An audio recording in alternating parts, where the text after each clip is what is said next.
Hey everybody, and welcome to this episode of It's Your Birthday, the only podcast that gets you a gift every single week, and this week is no different, and this week's gift is Cyberpunk 2077. Bugs galore, and story missions and whatnot, everything under the sun. We're going to try and talk about a lot of it today. I will say the format, though, we're going to kind of go through bugs, general issues, some thoughts about the game itself. About the end of the show, we'll try and do some story stuff, potentially, so... We'll warn you before we get into any of that. If you want to not hear that stuff, I totally understand if you wouldn't. I personally have put about 20-some hours into the game, 22 hours at this point. I think, Christian, you're around, 16-ish? About 18 hours, and about 18? Probably 14 of that is actual gameplay, and 4 other hours are dealing with a bunch of shit. But yeah, I was gonna say my first 1.5 was fixing the game to run more than 10 minutes at a time, but after that got squared away, and we'll talk about that. I also want to mention, I know we're both looking great. We are in the highest possible gear available to us currently. A lot of damage reduction, stuff like that on us. I mean, the thing is, when I see green, I equip it, so it doesn't really matter what it looks like. That's what I'm saying. I guess that's even actually the first thing we could talk about here, too, is the difference between white and green armor, and sometimes even blue, being literally nothing, I don't think. I think it's just sort of used as scrap, maybe, more than anything, because I can't tell. Green items don't have... a mod slot available and or have a general buff attached to them any better than a green one does, and some of the blue ones even is the same thing. They don't really have anything, which I think is really strange. The gear system in general just feels a little strange in this one. Yes. Yeah, because you'll get epics and rares and legendaries and then these iconic weapons, but at the same time it's you're really just using whatever is best that you pick up. And I mean, if you're building towards certain perks, then I guess you would want to gravitate towards certain other weapons. But I mean, honestly, you're just kind of wanting to do the best damage output possible. So it's just oh, this one's better, I'm going to use that one. Right. And there's no real relationship you build with weapons in that game, which is something weird to say, but it makes sense in an RPG where that's the focus. Yeah, and, I will say I think later on in the tree, because I was kind of doing a little bit more work and sort of trying to plan out a little bit more, and it does seem like you can't. There is one of the engineering sides of the tree is with charge up weapons. I found a sniper rifle that'll shoot through walls, and so you can have one that instead of whenever you're fully charged, it automatically fires. One of the perks is you can do it to where it'll hold the charge until you fire it. So that one's pretty beneficial, but that's in the engineering tree.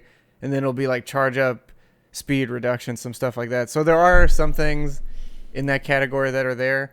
One thing I will note, though, as a benefit, I think, is having the non-gendered gear, which is something unique to this game, I think. But it's well, that miniskirt has 30 more damage resistance than my pants do, so I'm wearing that fucking miniskirt. And you come out looking fucking bananas, but I really appreciate it. And to that end, I also appreciate being able to see whatever you're wearing when you look down. It is, you're fully a featured character in the armor that you've provided yourself, which I also think is something that is overlooked, although more or less probably takes a lot of work. So I'm sure that's why it's not done that often. But hence why the joke why we look like this. It's no joke that we're geared. This is in game. This is raid gear for Cyberpunk as far as I've seen it so far. But, this is Cyberpunk 2077, came out Thursday, December 9th, or December 10th technically. We played December it in the 10th States for consoles and whatnot. PC, we got it at 6 p.m. where we live, so about half a day to a day-ish early, depending. Been a long time coming, delays, all that fun stuff. And before we jump in, should have maybe been a little longer, even. Maybe stick it in the oven just a little longer. Yeah, it could have taken a bit more time, but I think they've had a lot of pressure on them from them, internally. I'm sure they're the people funding them, and I would say at this point too, a smaller side even is other game companies delaying their own games to not compete with it. And I'm sure the pressure of other companies or seeing that the waves they themselves have made has sort of made them, push back a little bit farther than maybe they wanted to. For sure. But yeah, what you were gonna say? Sorry. Oh, I was just saying, like, kind of a preamble to everything is that, there's been a lot of controversy, a lot of delays in the way of this, a lot of opinions of, sticking of what happens when you try to cater to an old generation of consoles and a new generation. Sure. Yeah. That's another thing. Yeah, do you have anything suffer for the later consoles that they were trying to make up for in the older consoles? There's also been a bit. I mean, as a side note, there's sort of been a bit of that on the PC front as well, because we were texting a little bit, but on Reddit forums specifically, AVX, which is for newer gen CPUs, I think starting in around 2010, 11-ish and onward, some older CPUs, which granted at a point you have to be aware that you probably won't get to play the newest games if you're running 10 plus year old hardware. CPUs is a little different because they kind of last for quite a while. But there's been some issues with specific quests where they won't load in due to a small chunk of something being loaded in with that AVX profile.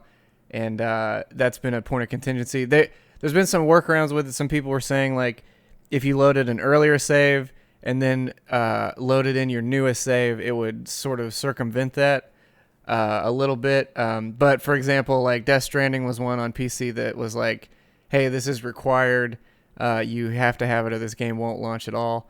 And then I think Baldur's Gate 3, actually, they took out all the segments that used AVX because it was limiting people using or playing that game as a result. So, and then they didn't mention it, something to note, that they changed later. Same with the seizure thing, which I thought was really like, generally speaking, like, I don't suffer from seizures, so it's not something that I have to deal with, but it was funny to me that they didn't implement something like that when there's like literally a device in the game that just shoots light into your eyes rapidly. Pretty big.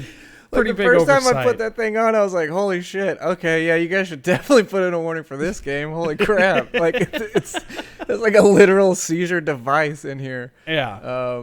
But yeah. I mean, needless to say, we've been looking forward to it for a while. So, like, we tried on the podcast to, like, temper. Well, I think we've done a pretty good job in general, like, just outside of what we do is, like, tempering our expectations. But it was kind of hard not to get wrapped up in the excitement around this game. And I guess almost it's impossible. Like, yeah. I mean, I've had friends that only play like Warzone and stuff and like, yo, I'm getting that Cyberpunk. I'm like, yo, man, maybe wait. I don't think this is the game that you think it is. Like, and just trying to be like, it's not. Like, the marketing, I think, is a little disingenuous for how the game goes. Now, granted, there is a lot of fast action firefights and other stuff of that caliber that I've definitely put myself in, but it doesn't always come at you, and it is not so much a run and gun experience, to say the least. You can definitely make it somewhat close to that, but it is nowhere near, I think, how it's represented in its makeup. And I guess one thing too with the marketing, which is so I guess I don't know if it's necessarily a spoiler or not, so maybe if you feel like it might be, skip ahead. But with Keanu Reeves specifically, I almost wish he wasn't in the marketing at all, because I feel like when he would have showed up in the game, everyone would have shit themselves. Like, it would have been this just mind-blowing, earth-shattering reveal to be like, oh, fuck, I'm Keanu Reeves right now. Like, that would have been nuts. But, it is what it is. I'm sure, I totally understand. You kind of can't hide the star power. Like, you bring somebody like that in, I guess it's, like, hard to kind of keep that under wraps. Like, I suppose so, but they did a great job. I mean, when he came out on the Xbox, at E3 or during their conference, no one had any idea. They were like, "Oh shit, Keanu Reeves is in this fucking game," and it's one, again, like, it doesn't necessarily detract, but it could have been such a more monumental moment had that have happened with you there. But we can talk about that a little bit more later when we get into story stuff. Yeah. But I guess like if we're going through the format of it, really quickly, I want to like just get. So people listening kind of get like an overall general idea of how we're like the temperature in the room. So I'll say like I'm enjoying it. Yeah. Same. With a huge asterisk on it. Yeah. Yeah. And I think that's like a general consensus. But how are you kind of like in a short Um, way feeling about it overall? Yeah, so I guess if I could generally describe the game quickly to anyone that's interested, the best way I could probably describe this game is I would call it a a Fallout game if in maybe a Fallout in alternate history, but a Fallout game where the bombs never dropped and all the cities are flourishing. Because it very much to me, my first 20 hours or so with it, I was like, if I just took maybe if every car I saw in Fallout 4 I could drive, this would kind of be a Fallout game. Like if all the cities had people in it, it kind of to me it plays a lot like a Fallout game. Now, granted, I've played a lot of those, but you could say Yeah. Deus Ex or Prey or any of those games where looting is a major component, and then character dialogue and stuff like that. So to me, it feels very much like that. There's a few parts of the city I was walking around and I was like, oh man, this looks like West Virginia Tech or a new some other stuff from some of those games. But yeah, because I put a review on Steam. I put a review on Steam initially because of the crashing issues I was having, so I wanted to sort of people be aware of that. And then I updated it later to my thoughts on the game, which I still have it left at a negative. And I think it's just I think in general it just needs time to cook before you really dive into it. If you're only going to go through it once, like generally speaking, to me it feels like I'm going to play through it as it sits now, as it's updating, and then I'll probably start my second playthrough once the major patching stuff has been accomplished. And if you've already waited a long time and you feel like you could wait longer, I probably would. Without spoiling anything story-wise, I had two bugs happen in major story beats. One with you know what happens with Jackie, I imagine. Yeah. So during that scene, I had an NPC get hit by the car and then pulled through the car as that was happening, and I was like, this sucks. Like, cause that was like, it was hilarious. Don't get me wrong that it happened, but the feeling inside that car was probably the exact opposite of comedy. So just like, there's a lot of things that have happened during major sort of instances where it's like, fuck, man, you really just pulled all the weight out of the room whenever something like that happened. Yeah. I think because it seems like a lot of the cutscenes aren't pre-rendered by any circumstance. They're like very much on rails in the world that you're in. Which again, similar to a Fallout game where like you're talking to someone and NPCs behind you can start talking or shooting at each other, doing whatever they want. And with the buggy nature of the game, again, is sort of like, it feels almost like a Bethesda game if Bethesda also cared to write a gripping story at all. Because I think, without spoiling anything, I think the story itself, all sides of it that have been coming at me have been really engaging. Like, I really want to know what's happening to each of these characters. I want to invest time with each of them more. But that being said, yeah, I think out of the gate, it's definitely worth it. I think also it's a little mute because I feel like if you've been following this game and interested in this game, I think you already bought it. Like, I don't know that there's going to be anyone that isn't sitting on the sidelines waiting to hear what happens, more so than anything.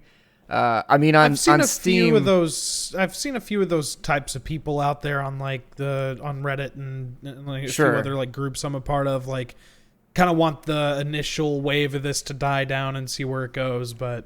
Sure. I only say that stating, like, I looked at launch day around 6 p.m. and the player count was at like 978,000 on Steam, which is pretty extreme. Like, that's almost at 1 million for just PC on Steam. So that's not GOG. That's not, Epic Store, any of the other places you could get it. So pretty substantial. That being said, though, yeah, I guess so the way that I have this formatted, I sort of have it listed in my notes is like, I have bugs, I have general issues with the games that aren't bugs, thoughts about the game, some interesting quest stuff, which we may get to later, we may not, the open world itself, and then the story as a whole, and then one pressing question that I've seen on a bunch of Reddit pages that I just think is hilarious but kind of interesting, and we'll maybe close with that one, but yeah, starting with bugs, I guess, and starting with my initial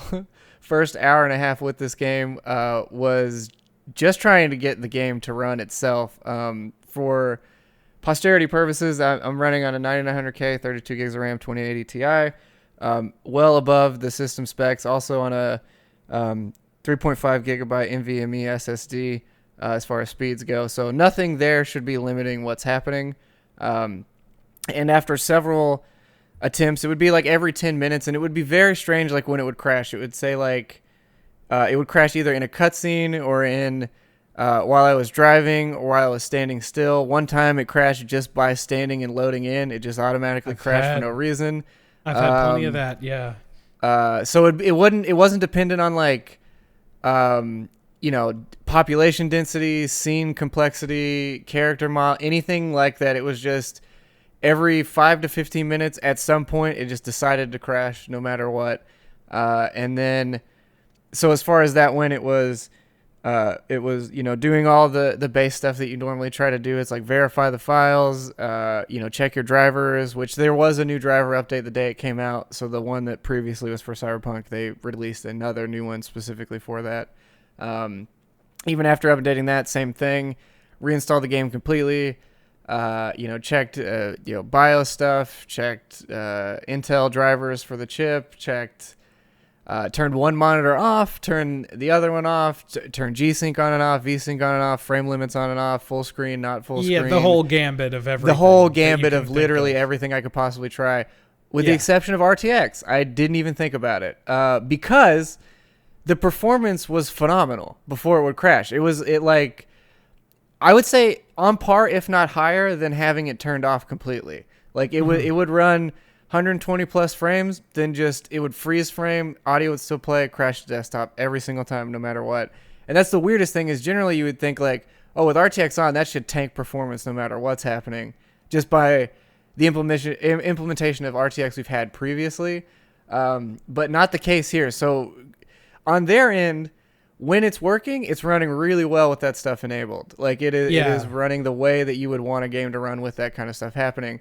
However, again, in my particular case, I can't play the game with it on at all. Now that it's been off, 120 frames, whatever, 20-some plus hours later, no crashes, nothing. I've been using DLSS on like quality between auto and quality, and sometimes performance testing with ray tracing, and it seems like I found performance to be worse than quality or auto.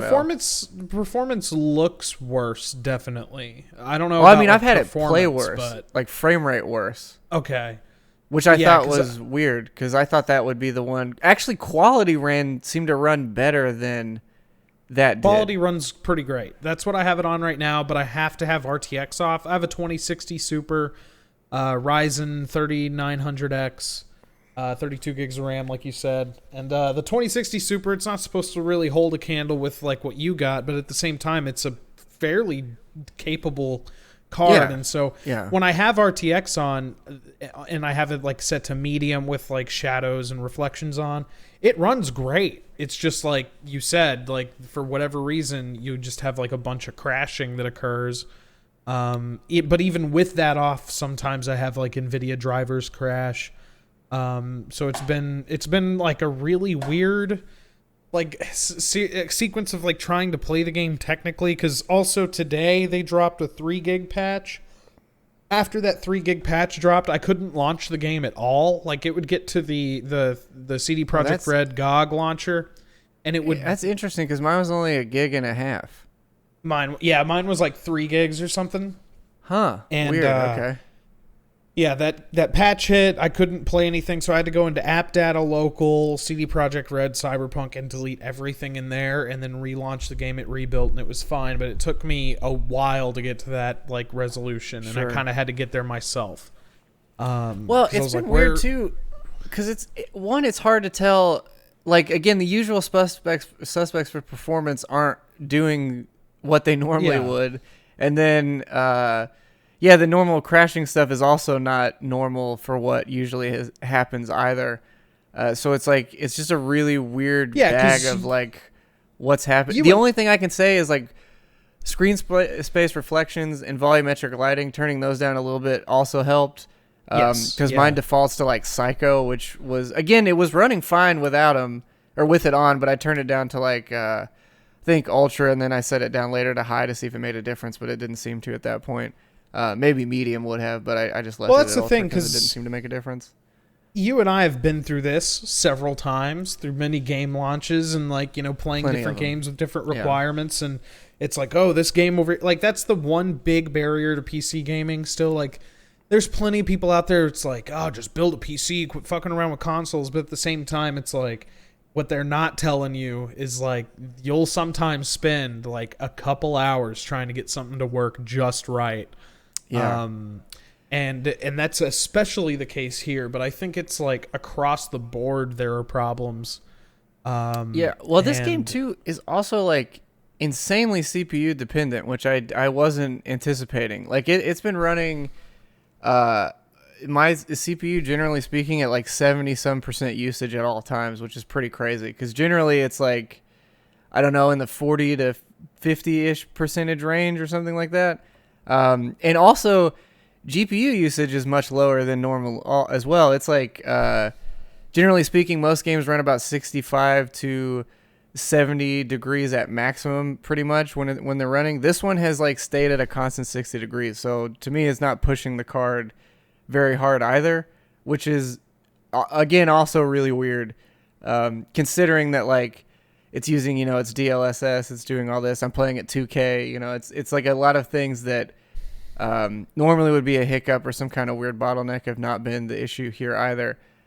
So I just don't quite know what it is. And maybe once that, patch hits the newer consoles, that'll be an ultra updated, patch for us or something. Because I did notice a lot of the settings too are set to like high as the maximum. There is no ultra setting. So I'm wondering if once that hits the PS5 and Xbox Series, if that's going to be one we get where it amplifies some stuff there. I don't know. But yeah, it's insane. It's not insane. It's just it's unique, I guess, for this. I also did make the mistake of leaving my review open to comments on Steam, so that went pretty well. It was a lot of, and the thing is like some people are just so fucking stupid. They're like, mine works totally fine, and you're like, okay, great, man. I'm so glad. If that's the case, why are you here telling people in the review section of the game that your game works when other people are just saying they don't? Or it was like, I had a few that were like, oh, look at this guy review bombing, and it's like, review bombing is not one person. Also, this is the issue I'm having, and if you read the other comments, there's plenty of people going like, yeah, same thing here. Exact same issues, etc. And then I got a lot of like, because of how high end the specs of my system are, they're like, well, that's what happens when you buy a pre-built. And you're like, Jesus Christ, man. And it's like, people still don't know how to fucking check drivers. And I'm like, dog, look at the library of 1,500 plus games I have. If this is the only one I'm having an issue with, I'm going to let you know it's got to be this game. Like, I'm not saying I can't be at fault here, but good Christ, man. I've went through the lineup. I'm just putting some footage of like some random bugs and stuff as we're talking about this stuff. Sure. I guess I'll start going into those more specifically that I've gotten here. So the first one I was saying, NPCs showing up and going through cutscenes, that was a pretty big one. I've had cars. I've had a couple times where a car will drive up, then the car will disappear, then the driver will disappear, and then like whatever he was holding will disappear. So it'll be like a chain of like them dithering out of existence. I've had a lot of NPCs. Jackie specifically drive straight into poles a couple times and then go off somewhere where they're supposed to. I've also had several times where like if someone is driving me in a cutscene, there was a part where Judy was like parking the car and she like stopped and parked like 5 times to get into the exact spot to where it ends the cutscene or whatever, and then I could get out, which was really, really strange. I'll say this one real quick because it's on the screen. The cutscene that happens with Keanu Reeves and you have the floating cigarette. I had 3 cigarettes when this was over. I had 3. Yeah. I took a screenshot of it, but there was like 3 in there and then 1 on the ground or something. So it was like every time he waved his, every time he like waved his hand to a certain point, it would just like lock the cigarette there or something. I had one crazy one with Misty where she was looking at me, but her eyes were like in the back of her head like this, and then they just like twirled around and went straight at me, which was really weird. I took a screenshot of this one, but when I first loaded up the game, I had an NPC in the middle of the street sitting on top of another NPC, like almost like he was holding him on his shoulders to hold him up, but he was just sitting, and then that guy was sitting on him, and then they were yelling at a guy across the street that was sitting above the stairs on his house. And that was like the first 5 minutes in. I was like, oh shit. If this is, I was like, here we go. This is already happening. Yeah, pop-in, pretty severe. The patch today did fix a lot of the pop-in stuff, though, I'd noticed, especially while driving. A ton of unlootable objects and like hard to loot characters specifically. But like any object that's like flat or completely flat against the ground, it seems like it's a hit or miss if you're going to be able to actually pick that up. And then in addition to that, some items that were not mission critical notes, but notes for missions that you're in, weren't able to be picked up either. It's like I said, anything that seems like a flat item, like paper, records, the card pack, stuff like that, almost continually can't be picked up. I did have a fun bug, which I also took a screenshot of, was my character, when I put on pants, he took his pants off, and then when I put boots on, his dick disappeared, which was really fun. So I was just fucking Winnie Poohing it out in the street. Yeah. And that was really cool. I had one instance where there's like a group of 15 or so people, but all of their clothes were like flickering on and off, like it was some kind of really weird. Which I will say, to their credit with that, one I guess we'll get into with open world, so I won't mention it right now. I've also had Johnny's digital echo like kind of cut off where his head is. I've had that happen several times. Just like, yeah, just like his bottom part will just shimmer like he's digitized, and then his head is just totally normal. I don't know if this is specifically a bug, but I've had characters, NPCs, be able to set me on fire from like 3 to 4 floors down, which may be part of their like network stuff or something, is how they're reaching me. But I saw it because I have a perk where if an enemy is trying to do a hack on you, it'll highlight them in like a yellow. And he was like super small, like 3 floors below me, and caught me on fire. And I was like, well, how the fuck is that happening? And it wasn't like he was through the world. I went and found him. So that was really strange. But again, could be a gameplay mechanic. I'm not totally sure. I've had like signs not load in. Crosshair has been stuck on the screen even when you're aiming down sights. Like the crosshair will stay above where you're aiming, and then whenever you rotate, it'll just like slightly move away. So when you like recap, the actual crosshair is like over here somewhere, and then where you're firing is, dead center. Mm-hmm. I've also noticed, and I don't know if this is totally accurate, but it seems like the performance of the game also seems to degrade as you play it. Like it seemed like the farther in I was getting in my play session, the performance would get worse. I don't know, which almost sort of coincides with like the RTX thing, maybe potentially feeling like a memory leak of some kind, and maybe that's what's happening here, is like as things are going on, because like it wouldn't matter. Like I went into a building that was like an enclosed area, did a bunch of stuff, and then like 3 hours later went to that same building, and the performance was real rocky in the same exact spot I was in previously. So I'm not sure if that was one. One I just had to before I got on here was I was hacking something. I failed it and then came back to do it again, and then got stuck with my hand in the hacking thing and couldn't back out or anything. I had to reload the save there. I've had NPCs just stop in doorways and crouch, and you have to reload the save because you can't get past them. I've had like AI not acknowledge that you exist as you're shooting people right next to them. Mm-hmm. I've had one that I've had is you'll like leave a combat area, and like you'll be in your car and you'll drive like a good like 1,000 meters away, and you're still in combat, and it only reverts like when you revert a save. I've had that happen. I've had like NPCs in the background just do like T-pose, like kind of drifting around during cutscenes. I hadn't had that one. When you're talking to Johnny Silverhand in the diner, I've had like a few NPCs just spawn in the diner and just walk out. Same for that first conversation you're having with Jackie when you're at the like stand with the like getting the noodles with him or whatever, and he's eating. Like Yeah. there were just NPCs like every few seconds spawning behind him. I've also had NPCs get stuck at crosswalks. Like Yeah. the crosswalk's like totally wide open and like it's just a mob of NPCs that won't like walk. Just standing around like doing the same animation. Very weird stuff like that. Yeah. I had a I trash mean, I feel can like we that could be here forever talking about. I mean, we could, but again, that is. Yeah. I mean, that is the experience that's on offer here, and it's like, I think that's the upsetting thing is because a lot of these, some of these things are typical, sure, to like open world games to some extent, but it is the sheer amount and plethora of them, especially from a company. Granted, it is a different type of open world game, but all three of the games that they have really made have all been massive open world experiences, and nothing was like to the caliber of this. Now, that being said, the sheer density and volume of things in this game is pretty insane compared to any other open world game. So I can see that maybe the just the sheer amount of stuff maybe is just having trouble interacting with all of itself, and maybe that's the issue that's going on here. I don't totally know.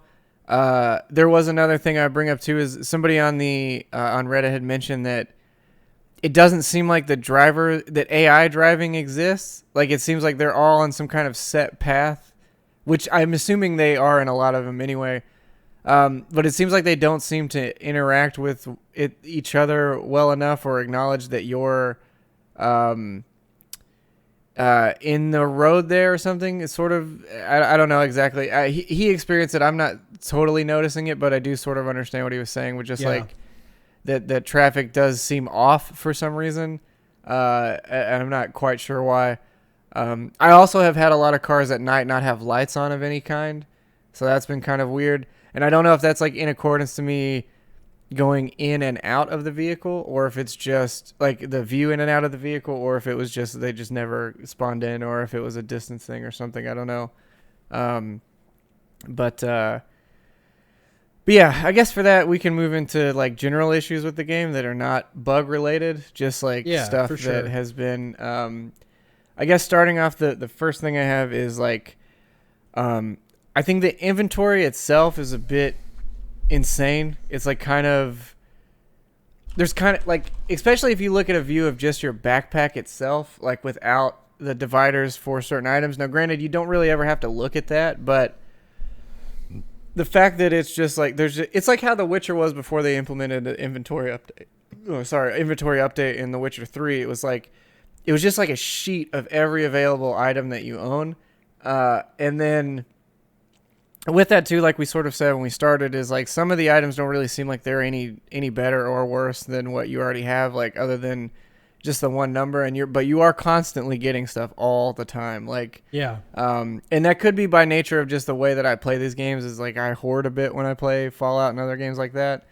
But that being said, I think with it, I think the general menus and how to find and access everything is a little bit poorly implemented, because it's sort of like when you go to the pause screen, for example, or like if you go straight into your inventory, you have to like back out to the main screen, then go like over to where your like phone thing is, and then over that there's like 3 or 4 items listed under your phone deal, so you'll go through that, and then sometimes when you back out, it'll back all the way, and then also at the top you have like, I wish that sort of like your things were structured in the same order, but it's like a rotating thing to where like every like inventory, map, journal, all that stuff rotates around every time you move one thing or the other, so it's never quite in the same spot. So that's like a little weird to get used to.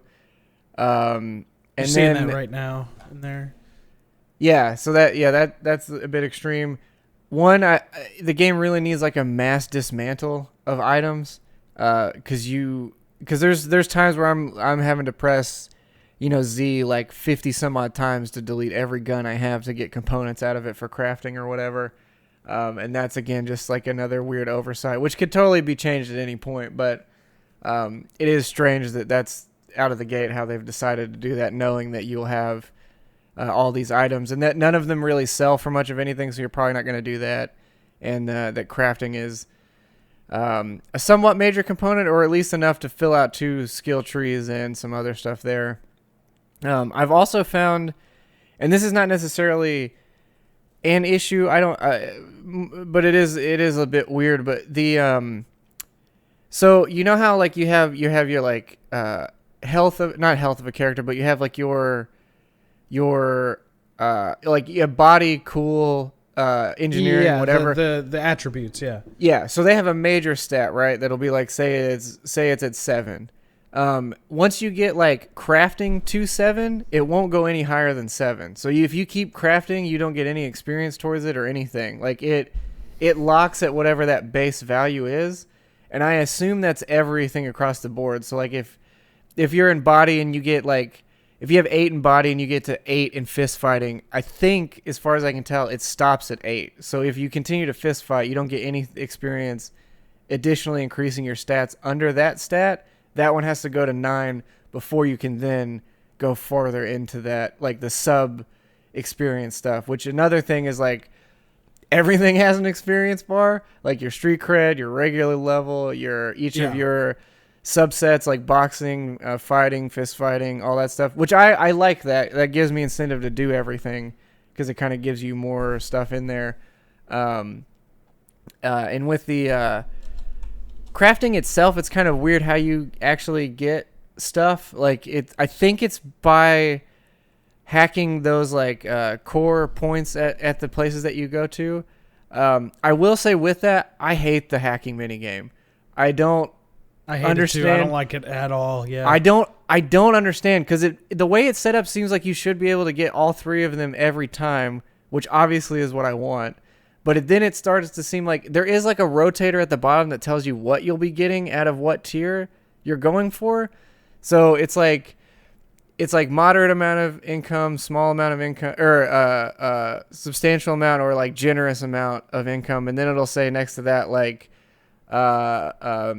crafting plan or legendary component or something like that. So when you hack them, the idea, I guess, is to really only go for the bottom one, even though it should give you more if you go through all of them, which is a bit weird. And yeah, just the game itself, I really don't I mean, maybe I'm just missing something completely, but I really don't understand sometimes how that fails and sometimes how it doesn't.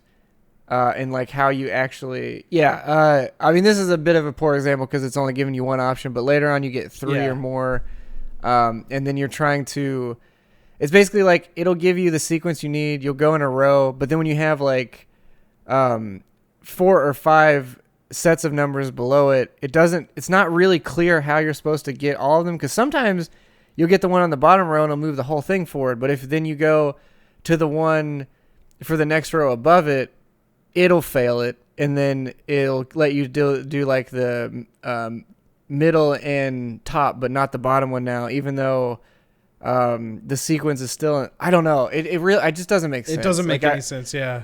I really am trying to understand it. And some missions actually have you do this for like data pads and stuff that may dictate how the story plays out. They have you hack into these things using this minigame as well. And yeah, I just don't like it. I wish it was something different. And I get it. I mean, they've had, so many iterations of hacking minigames in games. So what do you do that's different? So I appreciate them for trying something else. I just, it's a bit much. Maybe that second video you have up there, understanding the screen, will help me get it at some point. I'll probably watch that later. Yeah. So shouts out to like them. when it has like 3 tiers. Yeah.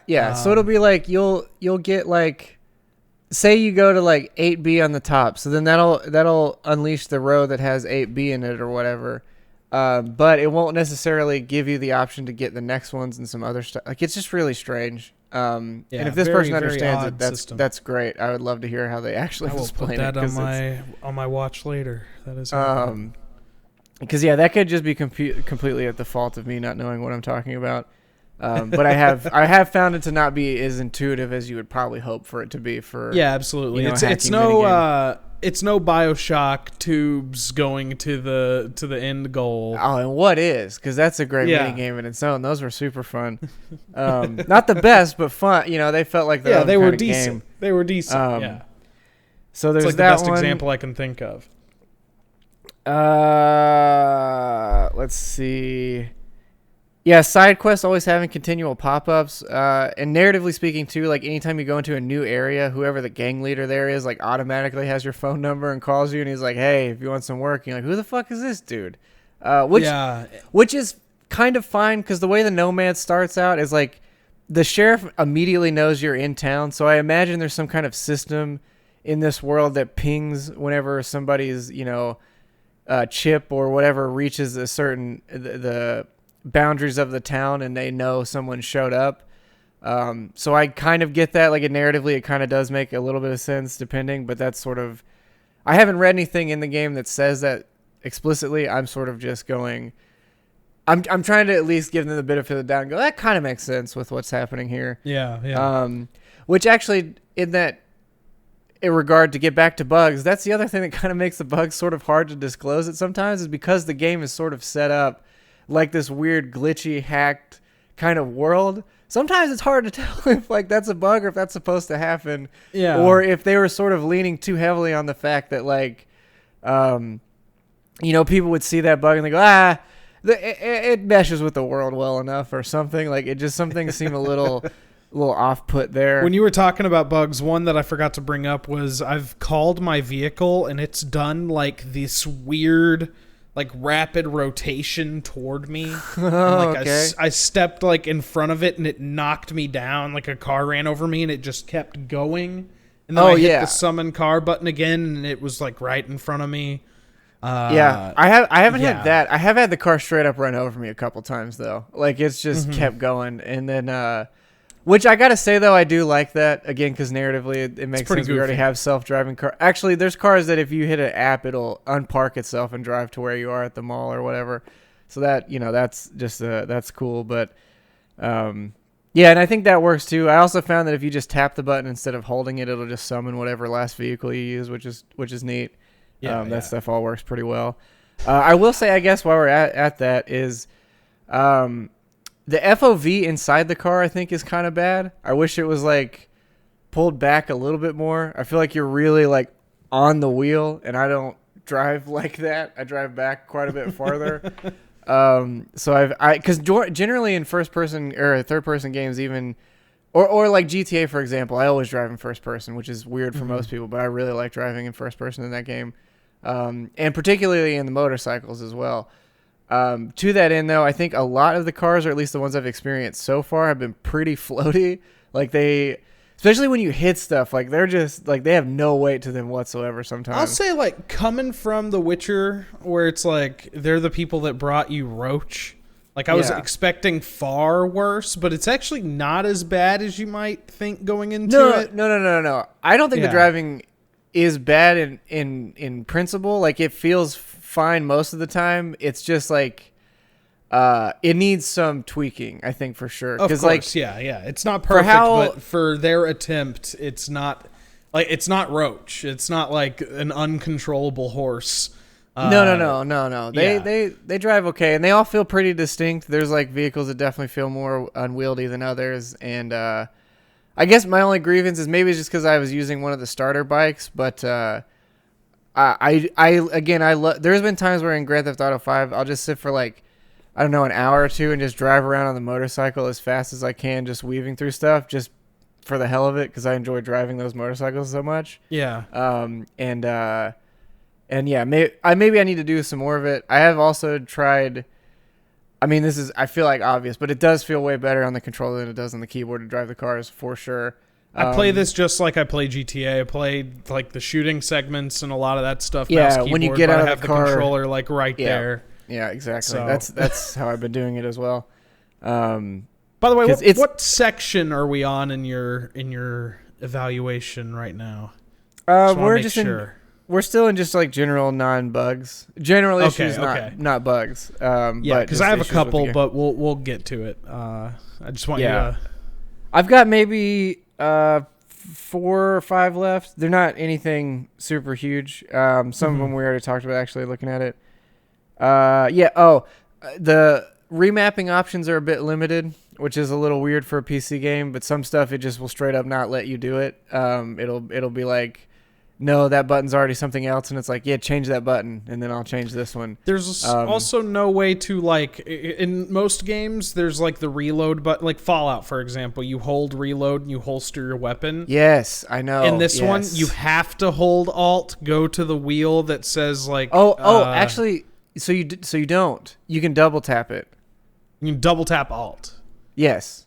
Okay. Because I have it bound okay. to a mouse button. I didn't either. But I realized that if you double tap it quickly, it just automatically holsters it. If you hit it once, it gives you your next weapon automatically. And then if you hold it, it gives you the wheel. I know, because it was driving me nuts. Because I was like, I shouldn't be running around with this gun all the time. How the fuck do I get rid of this gun? And it was like one mission I was going into where it's like, it's a little risky in there. And I was like, yep, well, I've got a shotgun at the front door. So what's going to happen here?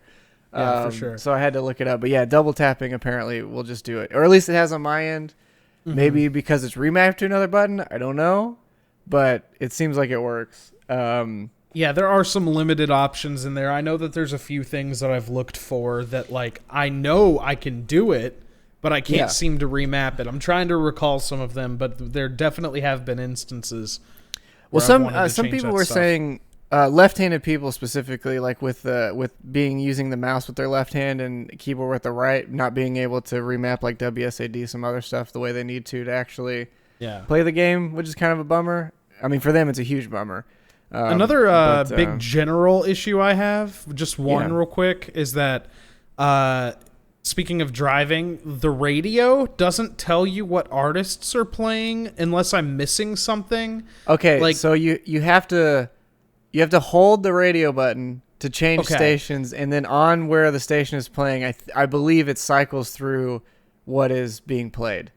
Because I have not seen that. I've only seen the radio station names, and I swear I've stared at that thing, and I'm like, because I want to know what, like, GTA does a good job of, like, I know. Here's the station. Been, like, 5 or 6 songs where I'm like, I want this song. What is this? And then also, there was one song where I swear to God it was MC Chris. I know it's a different band, but because I've heard the song somewhere else, but it sounded like MC Chris. I was like, yo, is this motherfucker in this game too?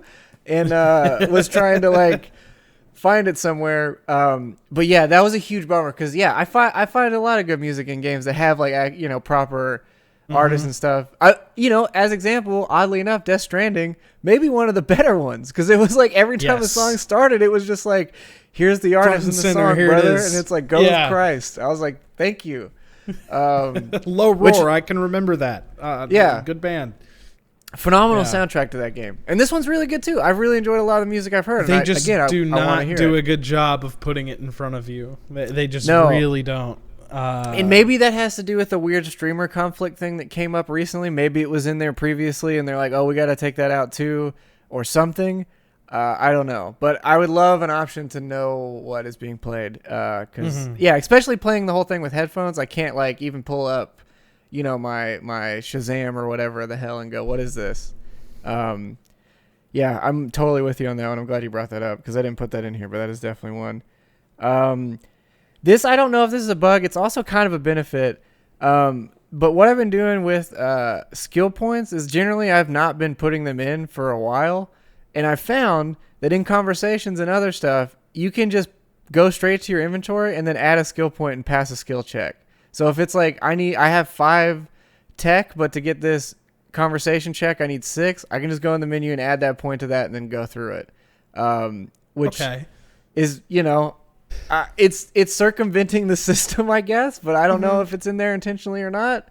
Though, I have found very rare, or if at all, instances where, like, that dialogue check opens up anything else. Like, that's another. It does conversationally, like, you'll get an added line of dialogue, but it typically, like, Fallout New Vegas does a good job of that, where, like, you'll be talking to somebody and you'll pass, like, a perception check, and sometimes you'll skip, like, a whole wing of the quest because it's like, oh, you already know how to do this, or oh, you already, like, oh, you're right, this isn't feasible, or we don't need to do that step.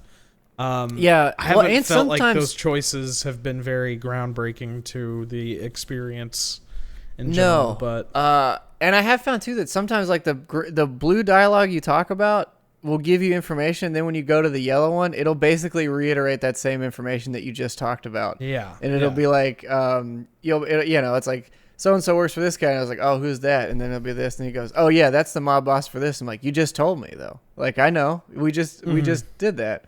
And I get it. There's a lot of dialogue in this game, so it's not like they're gonna catch every instance of this. But it did happen a noticeable enough amount. Yeah, because what's his name, Vic? He's like, you're talking to him about Dex, and you're like, one of the blue options is like, tell me more about Dexter, and he's like telling you all about him, and then the yellow option, he's like, you mean the Dexter? And it's like, dude, we just spent. Actually, yes, this is specifically one I was thinking of. Yeah, I was like, motherfucker, you just told me about Dexter Deshawn's Big Sash for like 10 minutes, dude. What are you talking about? I went through 4 other options with you about this guy. Now you're gonna give me this? Dexter? Yeah, Dexter, the one we were talking about. But speaking of though, Vic, solid dude. Oh, I love that.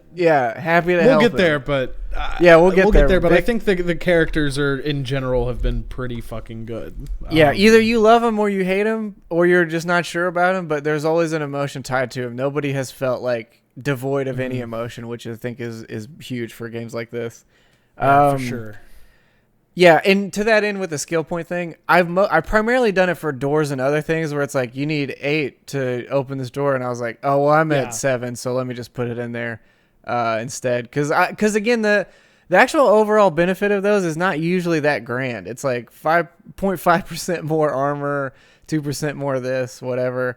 And then I guess into that end with the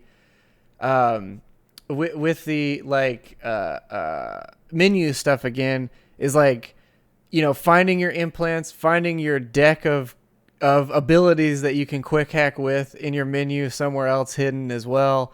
And then like the mods and stuff and melee weapons are hidden behind other weapons. I mean, granted, these are all little things. I could imagine if I was going through this menu system with just a controller, I would be really frustrated. Having a mouse makes it like way easier, but like it's a lot of little nitpicky like finds to work around to get the information that you need a lot of times.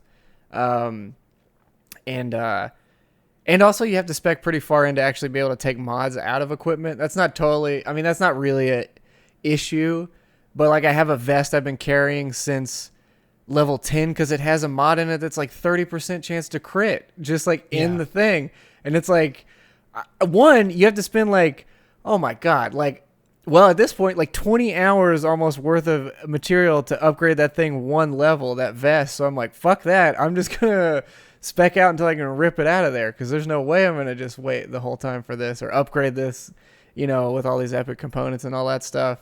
And same with the items too, like the iconic weapons as opposed to regular weapons. I don't tell a difference really. I mean, maybe it's like just down to those potential stats. I've tried to read most of them, but a lot of times it doesn't seem like they're any more grandiose than others. And maybe that comes down to once legendary items start showing up, if they do. And maybe like those, scrapping those, because I've only ever come across one in a shop. I haven't had a actual legendary yet. But I imagine like once you start getting those and scrapping those, maybe those iconics, like you can build them up to the legendary status. But I don't know. It's I found one mod and some components that were legendary, and I gotta tell you, it hit the same way Borderlands does. When you see an orange item on somebody, you're like, oh shit, what's he got? What is it? Where is it at? This game never really thought I'd be feeling any Borderlands vibes to it, but kind of do. There's some stuff in about it that does kind of feel Borderlandsy, especially the amount of going and shooting people I have done on purpose, because I've just been like, I've been trying to get that street cred, and somehow working with the cops gives you street cred. So very fucking odd.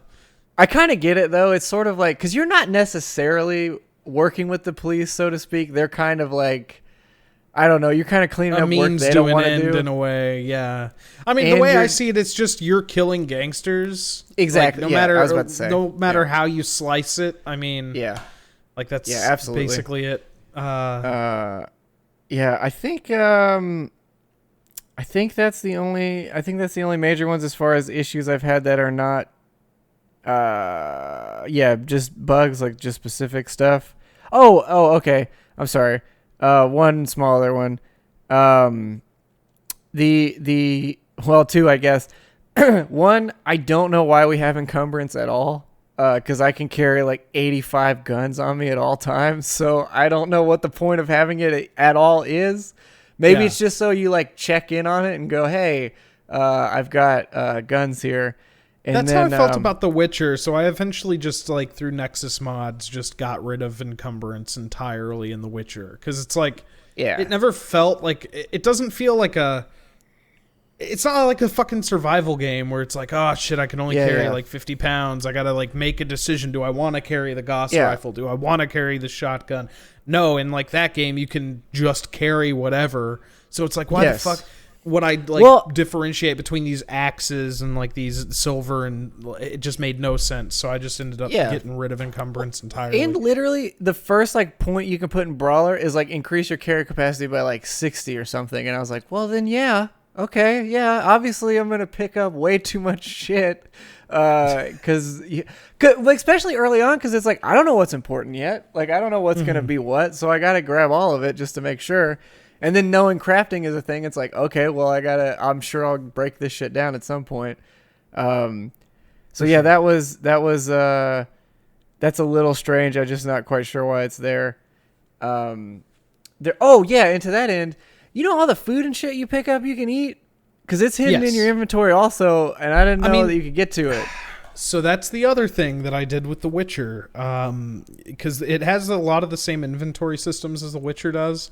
Yeah. There's a mod out there for The Witcher 3 that like automatically applies your oils and like does some stuff like that because unless you're going in the menu and you're like, oh, I'm fighting this monster, let me go into my menu, go to this potion, drink this potion, then go to my oils, drink that. It's just a very monotonous process for how often you're doing combat.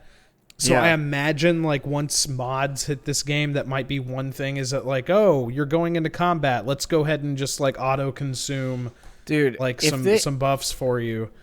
If they gave me an action bar at the bottom, like an MMO-esque type game, I don't think I'd hate it. Because these quick hack things, too, are a little finicky to kind of get to sometimes. Yes. And their position changes, and I'm not always sure what even is the thing I can use on whatever person is there. I agree with that, because if you could quick slot like the food and stuff, you would have an incentive to use it more often, because you do get bonuses from eating the food and like it was 15 hours in before I was like, oh, because I thought it was all just junk. And then at a point in the crafting thing, you get an item you get a skill that automatically disassembles anything that's junk to components, which I also didn't know those were components, because I was selling all the junk to a vendor, assuming that's what you're supposed to do. I didn't know it had components in it at all. And then there was a thing that just automatically does it. So I was like, okay. So at a point, I never even looked at that side of the inventory. I didn't even think about it. And then I opened this thing and I was like, why do I have fucking 800 tacos and hot dogs? What is going on? And then I was like, oh yeah. And kind of to the end of The Witcher, it was like, in The Witcher, you would just automatically slot a food item in there, and then every food item you had would just shuffle through that spot to heal yourself. Here, though, I have like 250 syringes to heal myself, so I don't even fucking use the food. Like, I didn't even know it mattered, because I can just heal myself endlessly. I mean, it only matters if you want to get buffs and bonuses. Like, that's the only time that stuff matters. Which, I guess to that end, it's also kind of hard to tell when something is higher level than you or isn't. Now, the skull is a relatively decent indicator, but I found later that, you know, the like bullet symbols above the enemies, those change color. They'll be like yellow, green, orange, red, whatever. And I guess that's the indicator for that. I've also noticed on the map, actually, which is something I'll bring up too, because the map is like insanely cluttered. But I will say it's like overly cluttered, but they do have a pretty interesting way of mitigating that. Like when you zoom in and out, it's sort of like will decompress and express like stuff. And there's some things at certain distances looking at the map that will be like an icon of, say, like a post box, and it'll have a small 3 next to it. And when you zoom in, it'll show you all 3 of those. Yeah, and it like puts it in like kind of a hex tile. Yeah, and when you zoom all the way out, it shows you just the main quest on the map, which So they're doing some good work with that, but it is a little insane at some points because it does get very overly cluttered. And as far as I've seen, I can't tell a way to mitigate that, like just turn off certain markers or something else. And the only other major thing I can think of is just the general speed of dialogue sometimes is pretty off. Like you'll hit a thing, wait for a response, and then they're kind of just like, yeah, all right. Or like you're at when you're talking to him the first time, you're maybe at a certain distance to where your prompt comes up, but you can't see it yet, and you have to move like a little closer to the person, and then you get your actual menu of responses. So that stuff's like, because it doesn't, like in Fallout, especially 4, it like locks you in conversation almost, and you can kind of move around. This one you can just leave at any point and go, fuck you, I'm not talking to you anymore. And Yeah, sometimes I have had instances in those moments where like the dialogue kind of goes over one another, and I don't know if it's like timing from the like localization, like the original language going into English, where it's like an English sentence might be a little longer than something in Polish or something. Because right at the tail end, that's interesting. Yeah, because like right at the tail, it's never like too distracting, but like I recently did a quest line for one of the NPCs, and it kept happening every time I talked to her, where like I would be like saying my last sentence, she would start her sentence like in the middle of me saying that, and then like I would do the same thing to her, so it was like a weird timing issue there. Yeah. I will say doesn't happen very often, and like it's not extreme, but it's something I've noticed. Yeah. I think to that end, one thing that was really neat though is like, world-wise it makes sense, but when you speak or someone speaks a different language, it automatically like filters in a translation to it, which the whole look of it and everything is neat, and just again narratively speaking, I think it's cool.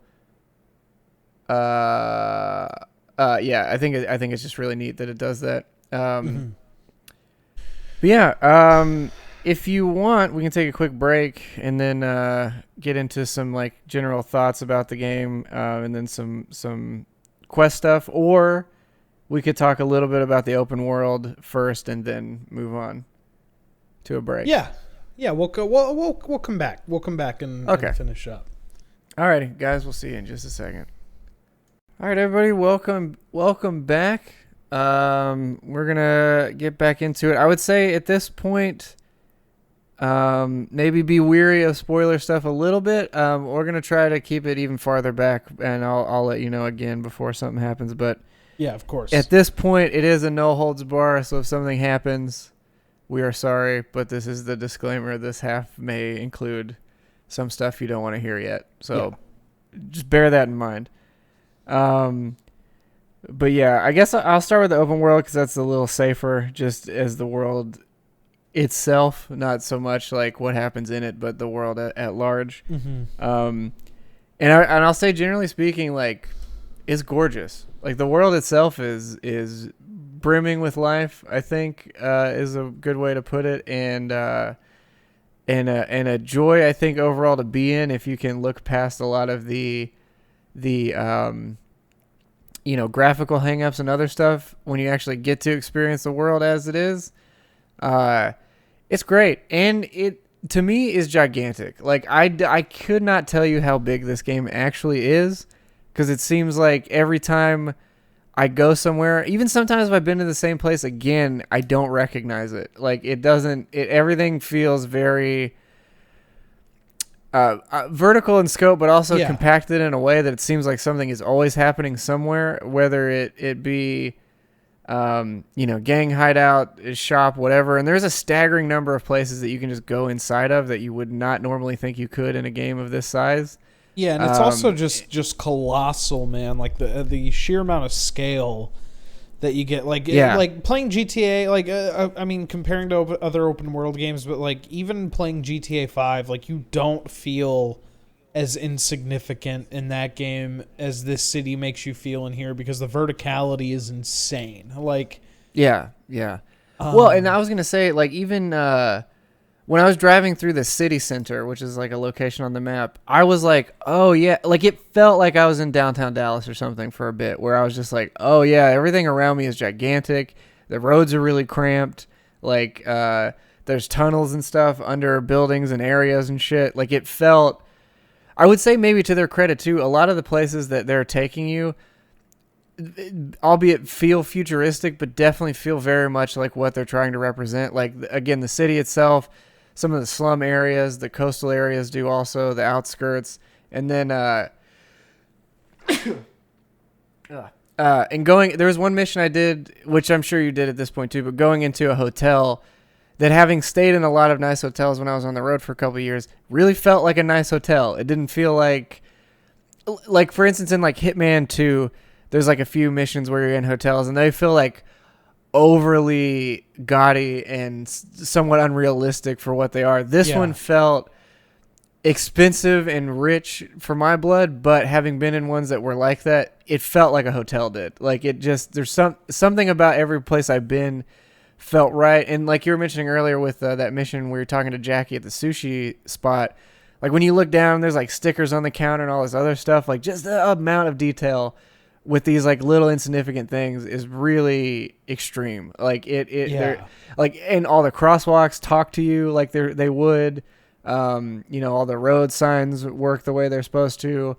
I mean, especially on PC, that stuff isn't like smoke and mirrors. Like, I think there's a lot to be said about console stuff, which we'll talk about in our regular show. But like the detail and scope of like just the little tiny things that you notice in this game, it's like unprecedented in my opinion. Like there's really nothing like it. Yeah, I mean honestly, I equate it to almost the first time that I was in VR. Like I was like, wow, this is insane. Look at all this stuff. Where can I actually go? What can I do with the world? All this, like, it really did give me that same feeling of wonder that I haven't had in an open world game in probably the last 15 years. Like there's not been one I can think of where I got into it and was like, maybe with the exception of Fallout 76, just by virtue of the fact of growing up near and around West Virginia, knowing locations that were going to be in there.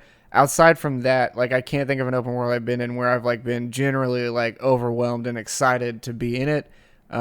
Even in places even with like Assassin's Creed Origin or Odysseys, those worlds are beautiful, but I still was like, it didn't feel, it felt very much like a numbers game, not so much like an experience of a world. Whereas this one does feel very lived in and lively, and just the sheer scope of what's happening around you. Like even going like in the sound design too has to be mentioned with how good it is, because like in the city centers and a lot of those areas too, you'll hear like, music from a couple different places off in the distance, people chatting, like a bunch of stuff, noise, like, car, street sounds, all this stuff. Even comparing it to like Grand Theft Auto, like that, they do a good job there. But this one, I think even more so, you really do feel like you're in a city. Like, and again, living near a city and having walked around it and been in it, it is. There's never been a game even close, like to my recollection, that feels so much like I am experiencing a city and not just a game, I guess. I mean, like, I will say, when you start to put it under a microscope and you like look at how NPCs in the world behave, and you kind of see their patterns and stuff, that's where you start to see some cracking in the details. For sure. But still, like the technical achievement of it all, I mean, there's a bug right there. But yeah, I actually did have that happen. I think actually in the same exact spot. Now that I look at it, it was like they didn't fall from there, but there was a pile of cars already there, blowing up. Interesting. But there was like a police officer or something around it. So I don't know. I mean, this looks like pre-release stuff. I don't think this is. Oh no, this is like a day ago. Oh, okay. Never mind. Yeah. So the one thing I will say on that though is that I have in the world noticed like some unfinished spots, and like of course you're not gonna like with something this big, it's gonna be hard to hit every corner of the map, and it's been very few and far between.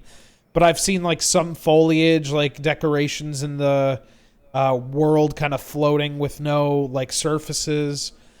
Street lights would just be kind of hanging with no poles.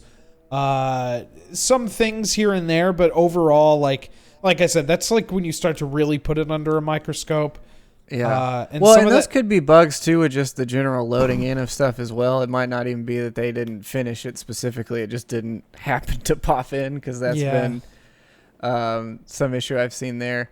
Or some of those areas too, it could just be like, hey, there's DLC coming and maybe that'll be where that Mhm. goes or, to that extent, something maybe. But my one big Um, complaint about the world, I'd say, is that there doesn't seem to be very many emergent things that happen. Like one thing I've always appreciated about like the Elder Scrolls series or your Fallouts is that like yeah, sometimes yeah, you'll be yeah. walking around in the world and like a guy will just run up to you and that starts a whole quest of things. Or like you go lay Yeah. down for bed one night and like you wake up and you're like fucking kidnapped and it's like, oh, you're trying to like uh Mm-hmm. do a bunch of weird shit like that we No, don't I, approve of. So I don't Uh, know. I agree. No. I was gonna say because actually one of the quests in The Witcher 3 that I've remembered and actually mentioned to people considering that game, I've been like, well, there was one time where I was just running around and I saw a couple arguing and yelling at each other, and I went to break it up, and they were like, "Hey, that you're ruining our like fantasy thing." Like it was some weird like sexual thing they were doing where they were like getting in a fight to go do something later. But it was just one of those things where I randomly came upon it, tried to intervene, and then they were pissed that I tried to break up the fight where it seemed like this girl was being attacked. It was like, no, this is our thing. You just ruined. Um, and yeah, to that end, there's been a lot of stuff, especially in Afterlife, that bar. Like, there's like several different conversations going on where you're like, oh, I could jump in here and do something, and none of them talk to you or do anything with you Yeah. or have any connection to you whatsoever. And you're like, I guess they wouldn't. But what we're somewhat trained to with open world games is like, oh, there's something happening over here, but I can be a part of that. And it's like, no, they're just talking, and that's fine, I guess. But it is. I'm with you. It is distracting and kind of does disenchant the world Yeah. a little bit of Well, being because a truly like open ended thing. it made me think of like, we do the next big open world thing that I'm like looking forward to aside from this was like the next Elder It's Scrolls. Amazon's New World. Oh yeah, Amazon's New World. That's right. Yeah. Yeah, As far as world games go, that's the one I'm looking forward to. yeah, of course.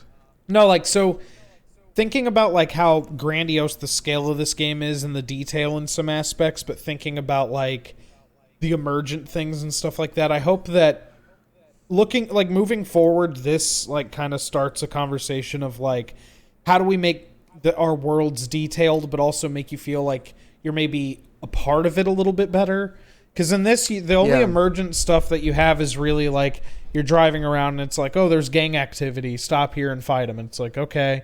Sometimes you'll see question marks on the map and you'll go like and do a little side quest here and there, but there doesn't seem to be a whole lot that just kind of jumps at you moment to moment. I'll say some of that stuff, the more you're out there, becomes more pivotal. Like you'll be walking near a storefront or something, and someone will call you and be like, "Hey, one of my guys, I noticed you're near there. One of my guys is actually stuck in the back there. If you can go grab him," and then you like go in and save him, and then that'll chain another reaction to it and some stuff. So there is some of that stuff is still there. Granted, though, it almost all comes from a phone call. It's not always going to be like, or a text message, and they happen so frequently you almost don't check them. But a lot of those are like dependent on where you're located at that moment. It'll come in and then go, hey, like yeah, like this sushi shop has a guy there. Hey, can you find this? Like one, like the girl. This is going to be a bit of a spoiler, so maybe skip forward, I guess. But the girl that you save in the one of the intro quests, the one that you take out of the bathtub. Yeah. There's a random mission that pops up later where you get her data chip back and go bring it to her, and then you also have like this thing where if you hack into the data pad and read what's on there, she'll like question you about that, and then if you're like tell her you're impressed by it, then you'll unlock like a little bit higher reward, and then like a quick hack ability thing and some other stuff. But again, that was one of those things where if I didn't look through the message when I was right there, I would have missed it. Not that it doesn't come back later. I mean, or you could look at the message at some other time, I'm sure. But it was another thing that was like, oh, and I know this character already too. That's really interesting. And like, some stuff like that.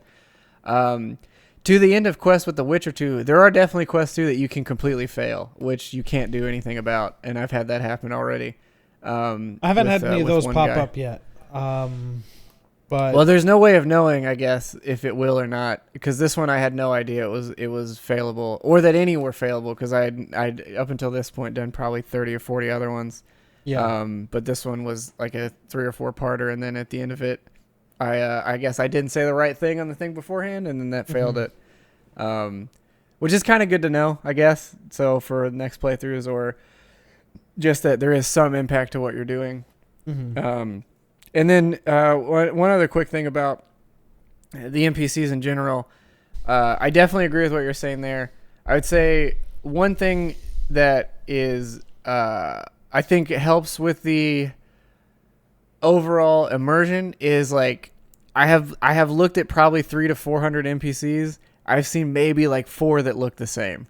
And other than that, like they're almost all completely different in some way. Like there's been a time where I took a screenshot of a group and 2 people were wearing clothing articles that had the same material, but they were like, one was a tank top, one was a long sleeve with some other stuff on it. Or like, you know, it may be a similar guy, but he has like robot arms or something. But generally the amount of like art assets on the NPCs and characters is pretty insane. Like there is, I there agree is, with that.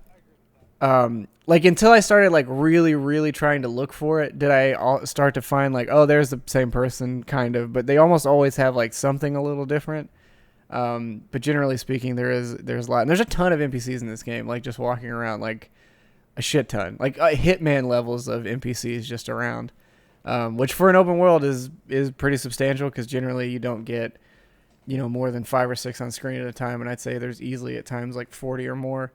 Yeah, the density in this one is like way higher than something like your Grand Theft Auto 5. Like, that being said, though, it doesn't seem like once the bodies are there, once they hit the floor, there's nothing you can do with them. Like you can't kick them out of the way or move them or anything. Like once they've died in one spot. And their AI is also a little weird. Like it's all over the place. It's that's what I mean. That's what I mean about like when you really start looking at it in a microscope. But like, you don't get the same reactions out of NPCs that you do like picking fights in the world of Grand Theft Auto, or like kind of shoving somebody the wrong way and they shove you back and that starts like an emergent combat. You don't really have anything like that in this. No. Well, and also you're not really stealing vehicles or anything either. So there's not really that, but there's no reason you can. to. Yeah, but there's not really a purpose to it. And as a character, it doesn't necessarily make sense for you to just start killing people that are pedestrians, I guess, without any backing to them. Because when you scan them, it'll be like, oh, that's a tiger claw. Not that.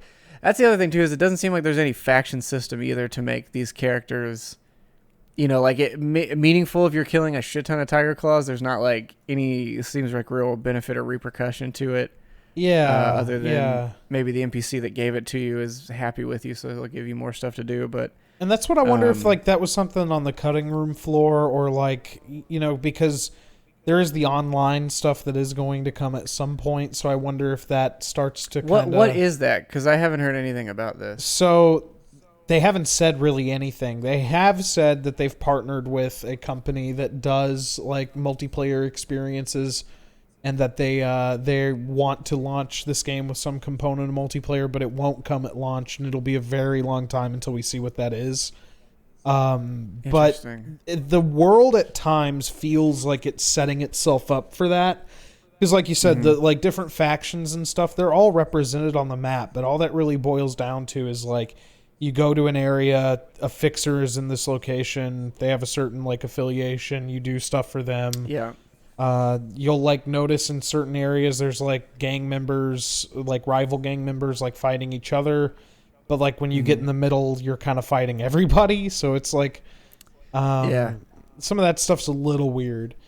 I've also the something somebody brought up too with the police is like they just emerge, like it doesn't. They're not like necessarily following you or tracking you or anything. Like if you've shot near a cop or something and they start coming towards you, other ones will just pop up. Like it's not like Grand Theft Auto where like another car pulls up and there's cops there.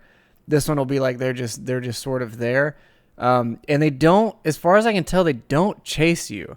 Like I've ran away in a car from some people on foot, and then it was fine. I was at like 3 stars or something, and just ran away, and it was no problem. Yeah. And so there's not like that level of wanted stuff that comes with these games, I guess, or that idea of a authority. Even in like, hell, even Assassin's Creed has it, and there'll be like a shit ton of people that'll just come up on you. And it's pretty disappointing because at the beginning of the game, like when you first like really start getting into Night City and like you're driving around as a passenger, like you see the big police like vehicles come down and like drop the like heavy soldiers and stuff, and you're like, oh fuck, you don't want to fuck with the cops in this place, but I have had that happen where like I killed an NPC and he had the medical like insurance, and cops showed up immediately. Like it was them and a medical crew that showed up. So that was cool because it was like someone, I immediately killed him. I was wanted, and it was like a doctor of some kind, or a Ripper doc it seemed like, and I killed him, and then cops showed up. Like it even said like, so and so emergency medical whatever, and came in. Now it was part of one of those smaller side mission things, so maybe that was rolled into that, but at least it was re-represented again at some point that is part of this world or whatever. Because generally speaking, it seems like the people you all deal with are like poor, I guess, or not poor, but not not high tier medical insurance level folks, for sure, I guess. For sure. So far, anyway. Yeah. That being said, though, I don't know. I still want to get back in. Like as we've been talking, even still, I'm like, man, I want to play this game some more. Oh yeah. As soon as we're done here, I'm jumping back in. Yeah. Because like I said, I'm having fun with it. There's plenty that you can look at with a critical eye here. I mean, there's like a whole boatload of fucking things that you can look at here, and any other game, I think would, like, I don't know, man. It's hard to say because I definitely see that this game feels very unfinished in some aspects, especially like things that we're talking about the world. Because the world is very gorgeous. It has a lot of detail, and there's like things you do in it, and it's a vehicle for you to get from one place to another and like have stuff to look at. But at the same time, it doesn't have that same impact that something like a Grand Theft Auto or like a Bethesda game does to me.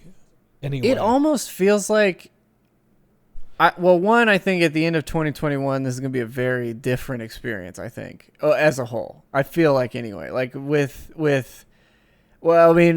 fixes and stuff aside and all that, with content, what I feel like may happen, though, is they may try and swing this into what I could see this open world becoming is almost like The Division, in the way that it's like sort of structured with, you could say, having like, or maybe almost like the dark zone of The Division, where it's like, other rival groups or gang members or whatever, or people are just like emergent, ready to fight you at any point, which sort of lends itself to having the world not necessarily fight you at all times, then having folks be able to do that whenever they feel like. That being said, though, I don't know if that's a game that people want, I guess, as far as like an online version of this game, because especially if you spent like a year or two in an open world RPG by yourself, I don't know if you want other people coming into it at all. So I wonder what that ends up being, or I wonder how you become, if you don't make a separate character, I guess, for the online proponent, which I almost think you would have to, if that's going to happen. Like, I almost think if it's going to become a game as a service at some point, we'll say, I feel like you can't be V anymore, because then everyone is V at some point. Yeah. And then it makes no sense if you spend all this time with this character and then, you're jumping into this. And at that point too, obviously neither of us know how the story culminates, but at that point as well, like, I don't know how you narratively go, well, you succeeded this, now do a tier 3 survival mission, or your whatever, however they phrase it, or whatever you're doing to keep yourself in that online world. I don't know. And maybe it doesn't matter. I mean, maybe they don't need that. But I assume that a game that's so narratively focused from a company that makes so narratively focused single player games, I feel like it would be a disservice to them to not at least try to put some narrative behind an online thing that if they're going to do it. And maybe again, maybe they do it the same way that GTA does it or something like that. I don't know though. I don't know. The online part of that seems really strange. I really don't know. Is it just deathmatch? Because what are they doing? Why do Yeah, you do exactly. Who knows? Who knows? I think it is going to be a massively multiplayer experience. And I do think it'll end up being separate. But they have said they're also doing a bunch of like Blood and Wine style like single player content for this game. So it's they could go many different places with it, but I think like mechanically what we're seeing here is kind of what we're going to get. Cuz I don't see them overhauling like the open world very much. I don't see them like changing AI behavior like completely. Like that's the kind of stuff I don't know see though. happening. I'm sure they could. Like I don't know that. I mean, I guess it's that idea of like they made it once, they could make it again, right? Like they could do it.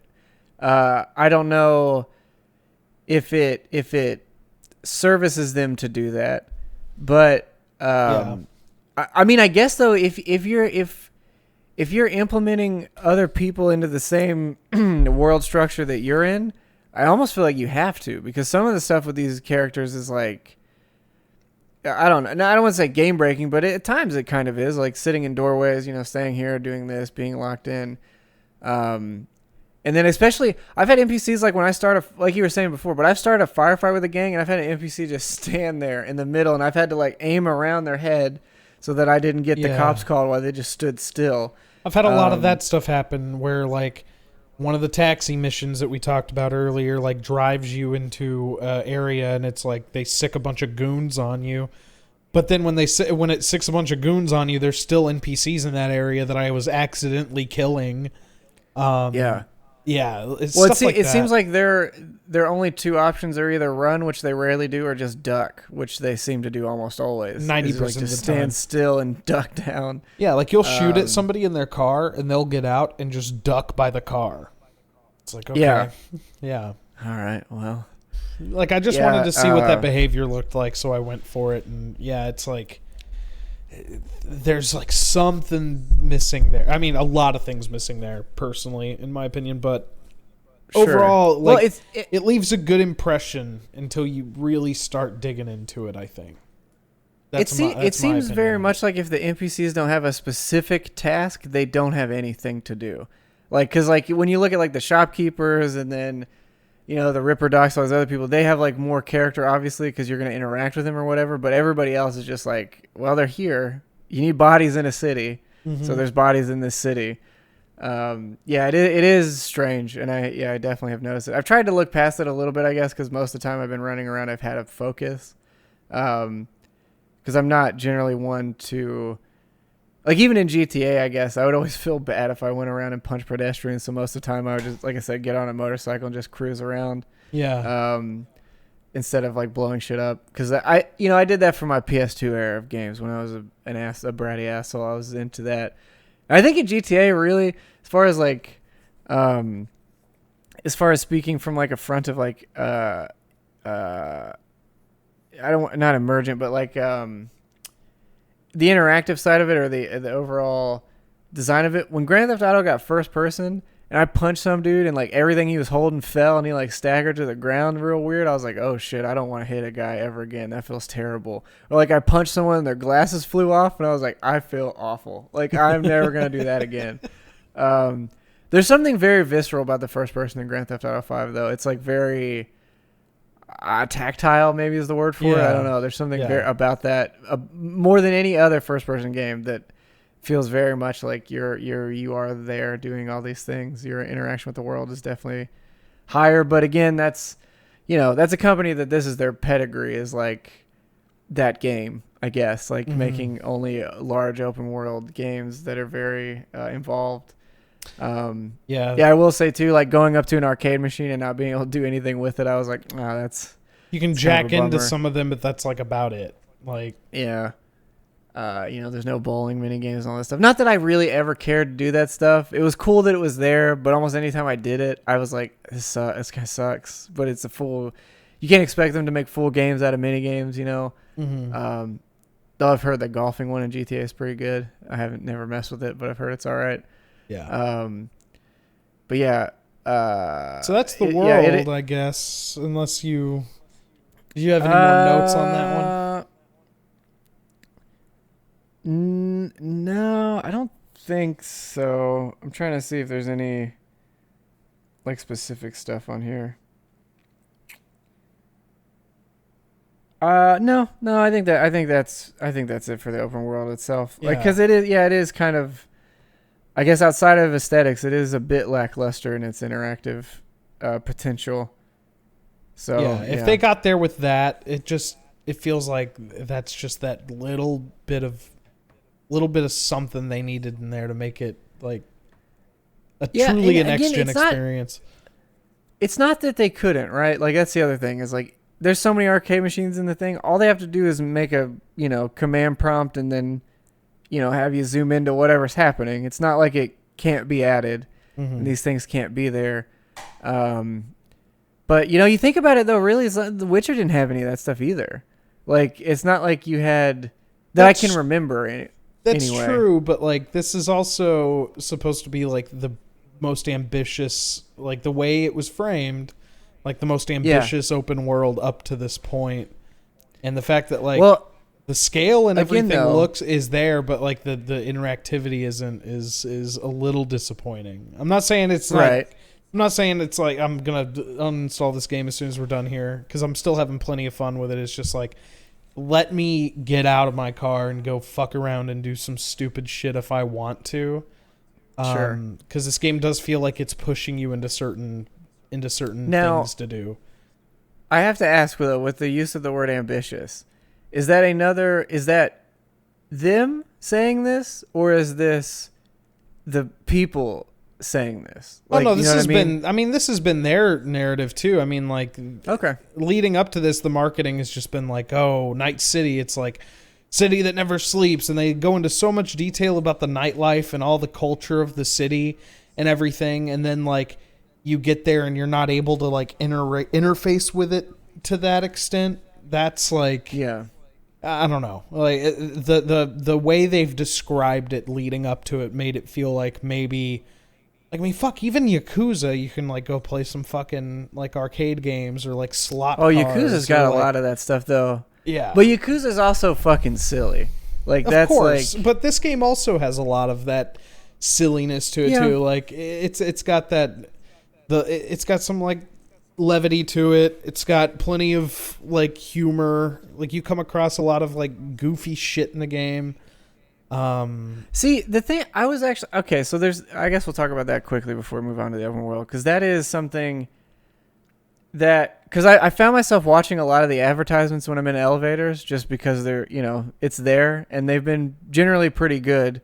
But I wonder like in Grand Theft Auto, that stuff like is on the side of like weird crude humor, like that's what they want out of it, like it's always. I don't know, the radio station will be like 69 or whatever, and it'll be some blowjob business or some shit like that. Like in here, though, it does feel very much so like it's more of like the level that Idiocracy is on almost, which again, I guess that's necessarily not a great comparison because that is a comedy, but it is more in line with like, hey, future's looking pretty dark, huh, bud? Like instead of like, hey, we're doing this for bits, it's like, I don't know. I don't know if that makes sense. But no, that does make sense. That does make sense. I mean, it airs on the side of goofy because like you have the weird like sex pill commercials and like the Second Amendment commercials where it's like a family holding like fucking auto rifles and like all that shit. Yeah, it's because you don't need to be rich to have a gun. It's, for the company, I think they're called Weaker Arms. There was a really good one that fucking made fun of men's shampoo, which I would really appreciate because fuck Dr. Squatch over and over again, and I hate their fucking commercials. But it was like just a buff dude with an axe, and the camera just kept slowly panning down to his crotch and then going back to the top and going there, and it's like, yeah, smell like a man, and it's like, yeah, it's dumb, it's fucking dumb. There was like So yeah. some conversation I came across an NPC like right before you get to a certain place in the story, and they're talking about like the morality of real prostitution versus like sex doll, like robot Oh, the sex. dolls, yeah. Yeah, and so like you stand there and you kind of hear that conversation. It's like goofy, but at the same time, it's like, yeah, I guess this is like a real conversation somebody would have in the future. Like, oh, why are you fucking real humans? You could be doing Well, anything you want with I, these robots. Like, yeah. Well, there was a couple police officers I came by, and they were talking about how their company, like one guy was like, I don't want to get these implant things, and they're like, and it's like an implant that would be able to see through your eyes, track you, and locate you at all times. And he's like, I don't want to do that. He's like, I know what these companies are already doing when they look at me. I don't. He's like, they're gonna fire me if I don't do it. And it's like, yeah, I mean, I get it. Like that doesn't seem. It's upsetting how unfamiliar that sounds. Like to go, yeah, I mean, even now you're just like, I don't want to own an Alexa. It's going to listen to me. And this is like at a point, 50 years from now, it's like, hey, if you don't, use this certain phone or whatever at all times. I mean, even with police officers now, granted, it's justified to a lot of degrees. They have to have cameras on that are recording at all times or whatever. But to think of if it's implanted in you and it's forced on no matter when you're on the clock or off the clock, it's a whole different story.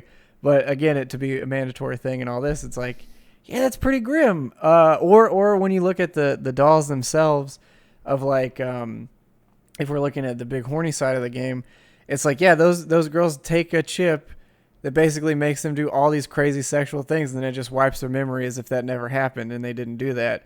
They have like no recollection of anything that just happened. yeah, And you kind of look at it, and it's sort of like, yeah, I mean, it's almost in a sense like a emotionally at least safer side of that industry, because it can get pretty gross as it is already.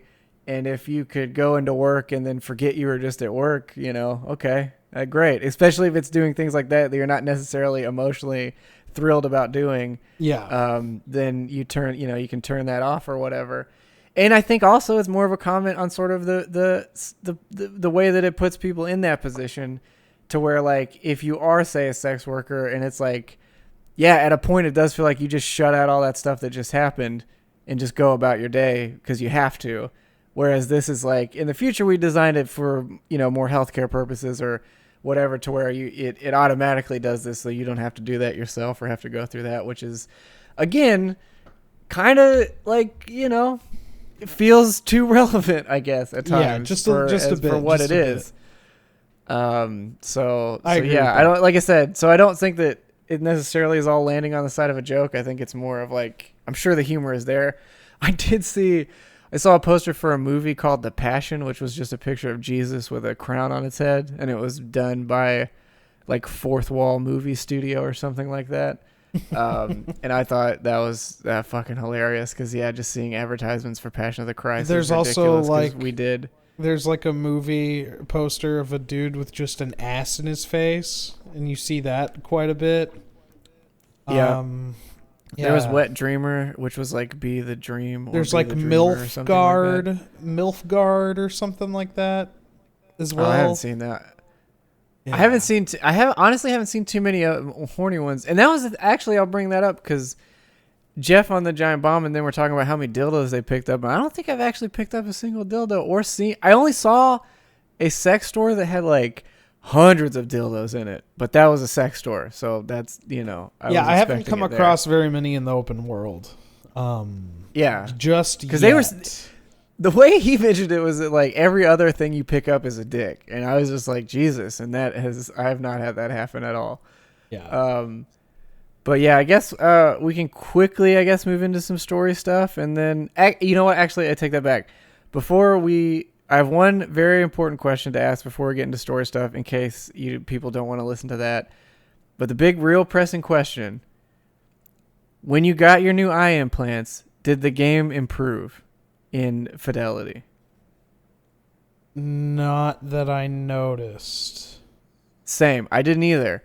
But that has been the biggest question I've seen on Reddit, is people going, oh yeah, it definitely looked better. And it's like, I don't think it did. And but I really don't think large it did troves either. of people going, no, it definitely looked better. I know it did. And he's like, and then somebody was like, I thought I was just a dumbass until somebody else mentioned it. But yeah, it definitely looked better. And like, but that's that whole blue dress, gold dress debate again. But this placebo of like, did putting new eyes in actually do anything or not? I don't think it did. It looked to me, I was actually on the other side of it where I was surprised that it didn't look any different. Yeah, because But I would have been like, oh wow, what a difference. But yeah, I thought maybe it looked a little crisper, but that could have only been for just the initial them going in or whatever. huh. And but that, again, interesting question. The second one I'll ask you before you do that: why did he lay down that way in the when he first goes to bed, and you like lay on your bed staring at a pillow? Yeah. Why on earth? Okay, I got would you. any- I got you. Yeah. Probably. Yeah, he doesn't lay in the bed like I would. Like he lays on it like Or a vertically, human. like horizontally. He lays on it horizontally, half off of the bed, like, and then but still tucked like this, looking at a better option. It's really strange. For a sober human person, Yeah. it's the strangest. I So mean, I will say, I know he had been through a lot of shit at that point in the story, but Well, also, sure, yeah. To their credit, though, I will say this is probably the best answer I saw on Reddit was somebody said, well, yeah, after the amount of crutch and stuff CD Projekt employees have went through, they don't know how or what a bed looks like anymore. And I was like, ooh, pretty good. And if that is them Dude. putting it in there for that reason, good on them for that, for getting something out. we'll 'Cause talk holy about shit. it. We'll talk about it more in our real episode this week. But I feel like that subreddit has turned pretty volatile in the last couple days. Oh, the Cyberpunk one? Yeah, it's gotten Yeah, pretty, dude, 'cause, pretty crazy. I in mean, well, that's the thing is, it's not like like we were saying in the podcast before is like, dog, there's not been a game like this in years that has had this many people this excited about it. From, again, you're looking at every console, all facets of gaming, talking about like, if you're on the Stadia side streaming platforms, whatever, you have it there. If you support Epic, you support Steam. If you're on PC, you got it there. PlayStation 5, 6, 5, and Xbox, all the whatever. Everyone has that option day and date. It's not like Red Dead only came out here with an exclusive and this and this. Last of Us, same thing. Like this is, and I think it's also just like it's kind of No Man's Sky 2 a little bit. Like that was, like I said, that was kind of the closest approximation to a game that was so hyped up that it could never meet the expectation that was brought to it. And I think this is the next one. Like, not to say, I think clearly this game is in a better place than that one was initially, for sure. Because theirs were some just like outright lies made out of nervous nature, maybe. This is like a little different. But that being said, like they do very much feel in a very similar wheelhouse of like, you better fix this fucking thing. With No Man's Sky, it was more like, fuck that, I'm done forever. At least here it's more like, y'all got like a month. And if not, I'm going to be swinging, or is what it feels like, Yeah, feels pretty crazy. Yeah. It's again, I'm loving it. This game's McDonald's to me, but I think there's a lot that could be adjusted here. Of course. But yeah, we'll quickly go into story stuff. I don't want to go too far in because I don't want to spoil stuff for you or myself either. Of course. I mean, we could really just talk about up until Act 1 starts and maybe a little bit into that. Yeah. Because I think the game sets a really good... it sets a really good tone in that first act. It does a really good job of like kind of bringing you into the world and like what to expect from the game, like day in, day out. Yeah. And like, well, and I think once you've figure out why Keanu's with you and you get through all that, I think a little bit later too, it starts opening up like 4 or 5 different ways of how you handle that happening. And I think that's also pretty engaging because it's sort of like, there's a couple avenues that come at you of like, how do you want to deal with this information that you were just given? Like how, what is, and that's maybe the thing is maybe the game is not so much the choice between each dialogue. It's really the choice overall of each interaction you decide to go with, instead of like, maybe the dialogue stuff is not so much as open-ended as who you decide to work with or where you decide to go is maybe the bigger narrative punch than just the story itself in the little segments.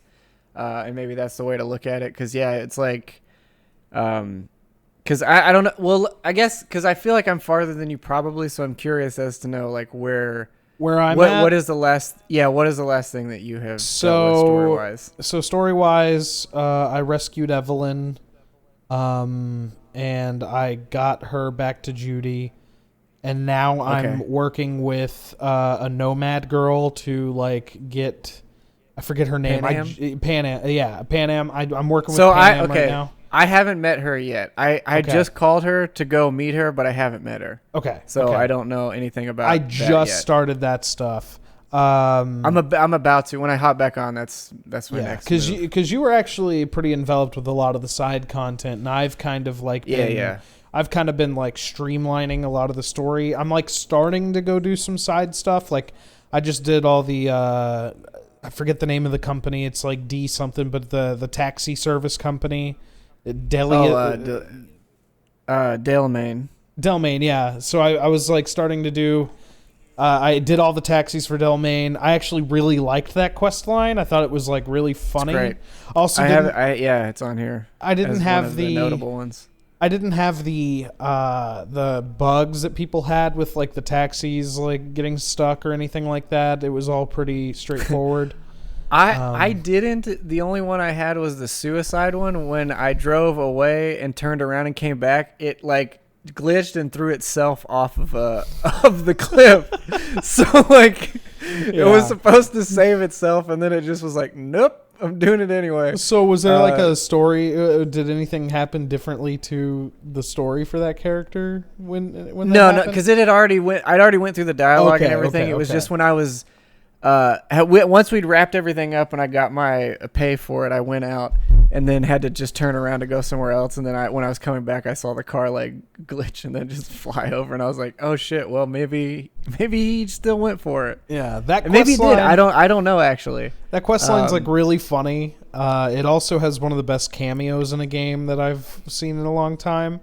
Something that I would say you would think was played out like 7 years ago, but seeing it come back is still. It felt really appropriate. It felt appropriate, yeah. Yeah, it really. Actually, to be honest, all the Easter egg cameo stuff I've seen so far has all been either where you wouldn't expect them to show up or handled very well. Like even the Office one I was telling you about that I won't, I guess, mention. But even that one, it wasn't until the very end of that quest, and only because I talked to the guy. The guy that was with him, that you can choose not to talk to. If I had I not spoken to him, it would have never happened. So it was like another thing. But once it did, the rest of it was like, oh, okay, yeah, that makes sense. And then the guy that gave me the quest, yeah, that makes sense too. So those were all handled really delicately, I think. And then with the YouTube personality, when I ran into her, it was also unexpected and not at all what I thought was going to be the little bit for that person. And then also the culmination of that also made me question like what I was going to do with it, because it was kind of a bigger deal than not necessarily a big deal, but in a sense it did feel bigger than maybe it is. But yeah, that one was pretty cool. Yeah, I'd say like narratively, the first part of the game does a really good job of like getting you into the world and the characters. Like Jackie, I really like, and like I guess we're already in spoiler territory, but I really wish they didn't go into this game telling you that he was going to die already, because I knew he was going to die. I didn't actually. You didn't know that, okay? Because they showed like last year, like one of the E3s when they were showing like the story content. It was when they revealed Keanu Reeves for the game, Like, Oh, okay. the cutscene that they showed is like is Jackie dying in the car and then you getting dumped in a. The way that stuff plays out isn't how it was shown. Like the part where he's like, "Wake the fuck up, samurai! We got a city to." That doesn't happen. Yeah, it still hasn't yet anyway. Because some of the other stuff I have had happen. Well, I guess it doesn't going mean to the dump and like pulling you out of it because that plays out differently in the actual game. Oh, sure. Because that was a thing. Like they showed you that that Dexter betrays you. They showed you that already. See, I didn't know that either. Yeah, I they missed showed all that. you. It just happened to me. Yeah, they showed like if you were like really like into the fucking like marketing and like the previews of this game leading up to it. Yeah, like that whole resolution to the first act was like spelled out pretty explicitly, which I found very upsetting because like not very upsetting, but it still played out very good, and I liked experiencing it, and it played out differently enough to where there still were some twists and turns in it that I didn't see coming. Yeah, but Jackie's like a really trailers. Yeah, where you're like, I try not to watch them because I know they're going to just give you all the key beats before you even see the fucking thing. And then you go, well, I don't need to see this now. It's actually the reason I watch shitty movies is because I have no idea what's going to happen at all. And like, yeah, I mean, I'm glad I missed it, I guess. But again, that was the moment that was marred by an NPC just driving straight through Jackie as he's dying in my arms. And I'm like, well, that sucks. I was like, I really like this guy. Yeah. It sucks he's dying. It kind of like it felt that way leading up to it. Like, he's probably going to die. I didn't expect T-Bug to die, but it was interesting that he was going to. I was pumped that Deshaun got his comeuppance though, because fuck him. Yeah, who's the dog? Who's the so the story ultimately Act 1 ends where like one of the Japanese guys in the corporation kills his father, who was like a leader in Tokyo. Well, it's the son of the Osaka Corporation. His son. Yeah, his kills son. his father, even though he's technically not in the company anymore, but he is the only heir to the company. Yes. Who's also holding Keanu's construct, I guess is what they call him in the game. And so like the guy, like the elder's like right-hand man, like it seems like he's like going to go turn you in, but like he also becomes like an ally in some way, cuz like at first I think he's like under the assumption that you killed him. I think what's happening is I think he's linked in with his employer at the time. And then as something is happening, he is then now, because he tells you that he's been like discarded, right? Or let go or whatever. So my impression is that like during the sequence of events, I think it's for his safety. I think he was trying to make it seem like he wanted to hurt you or something to his boss, maybe. And then in the interim, when you black out and stuff, I'm thinking that is when he's getting let go from his situation. Yeah. I think. Because you start working with him to like figure out like why he killed his father, like what they were holding Keanu for. Yeah. Inadvertently, that's not ultimately his goal. His goal is to like get the son like reprimanded or like, you know, basically revenge for his actions. Yeah. And well, because he was the leader's like bodyguard for years, so I mean they were close, I guess. Yeah. More or less with what it is. And so he lies to him, like, so it's kind of cool how it plays out because you're behind like this projection glass TV thing, and like you're stealing talking way too loud, but talking way too loud. You and Jackie have the relic, which is like this big bio briefcase with the chip in it that has Johnny Silverhand in it, and you're like standing behind the glass, like watching him talk to his father. And like you think that they're like, that was the misleading part, is that like you're doing this big heist, you're like getting up there to get this chip, and like they're like, oh fuck, they're on you, and it's like, oh fuck, and then you go hide, but they're not there for you, they're there so he can have that moment with his father.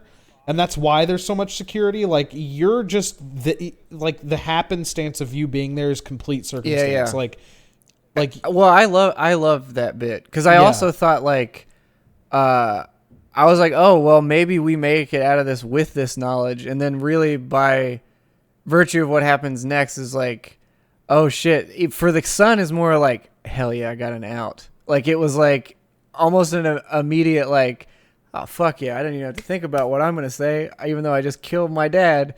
These guys were in here intruding. They did it, and it's like, But that it didn't play out that way because they don't know that you're there at all. Like, well, no, not until you try and like until the police show and it shows you coming out. Yeah. So with him, no, but after the I see fact, what you mean. I see police what you reports mean. and all that, it's like because Yeah. now everyone in town seems to know that you did this or you were there or something, or that there was some tie with Jackie and all that. Which, well, I don't know.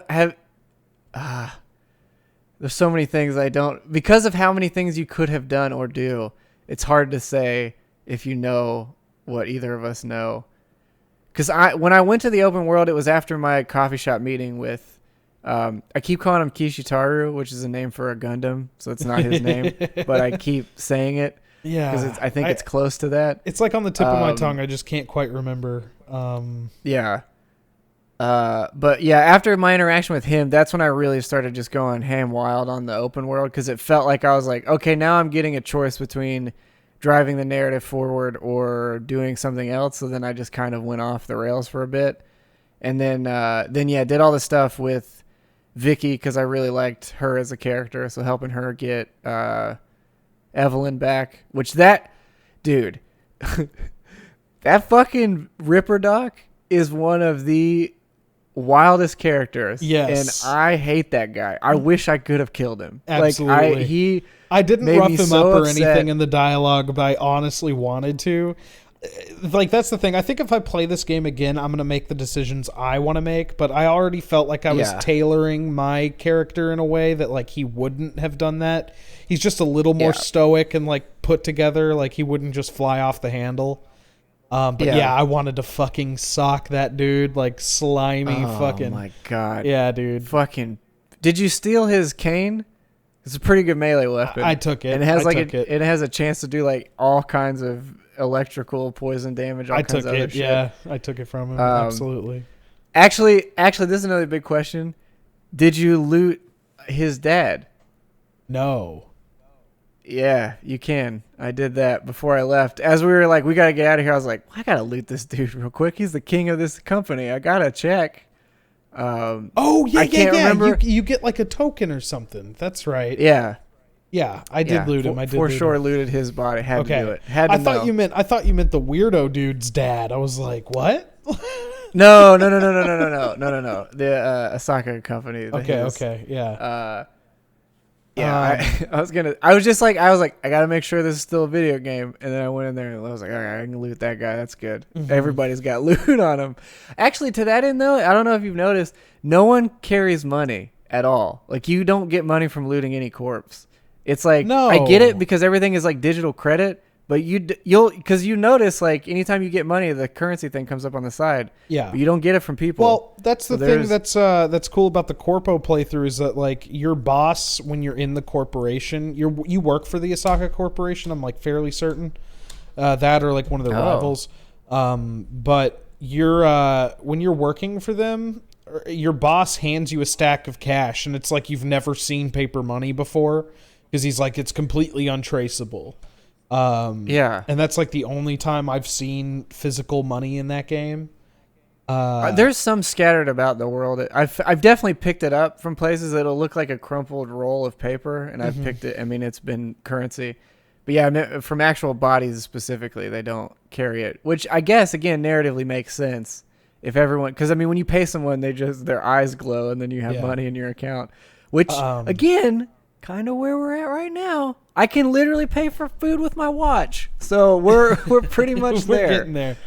My favorite character, though, honestly, besides like I'm actually really enjoying Johnny Silverhand like more than I thought I would. Like Keanu Reeves does a pretty good job, I thought.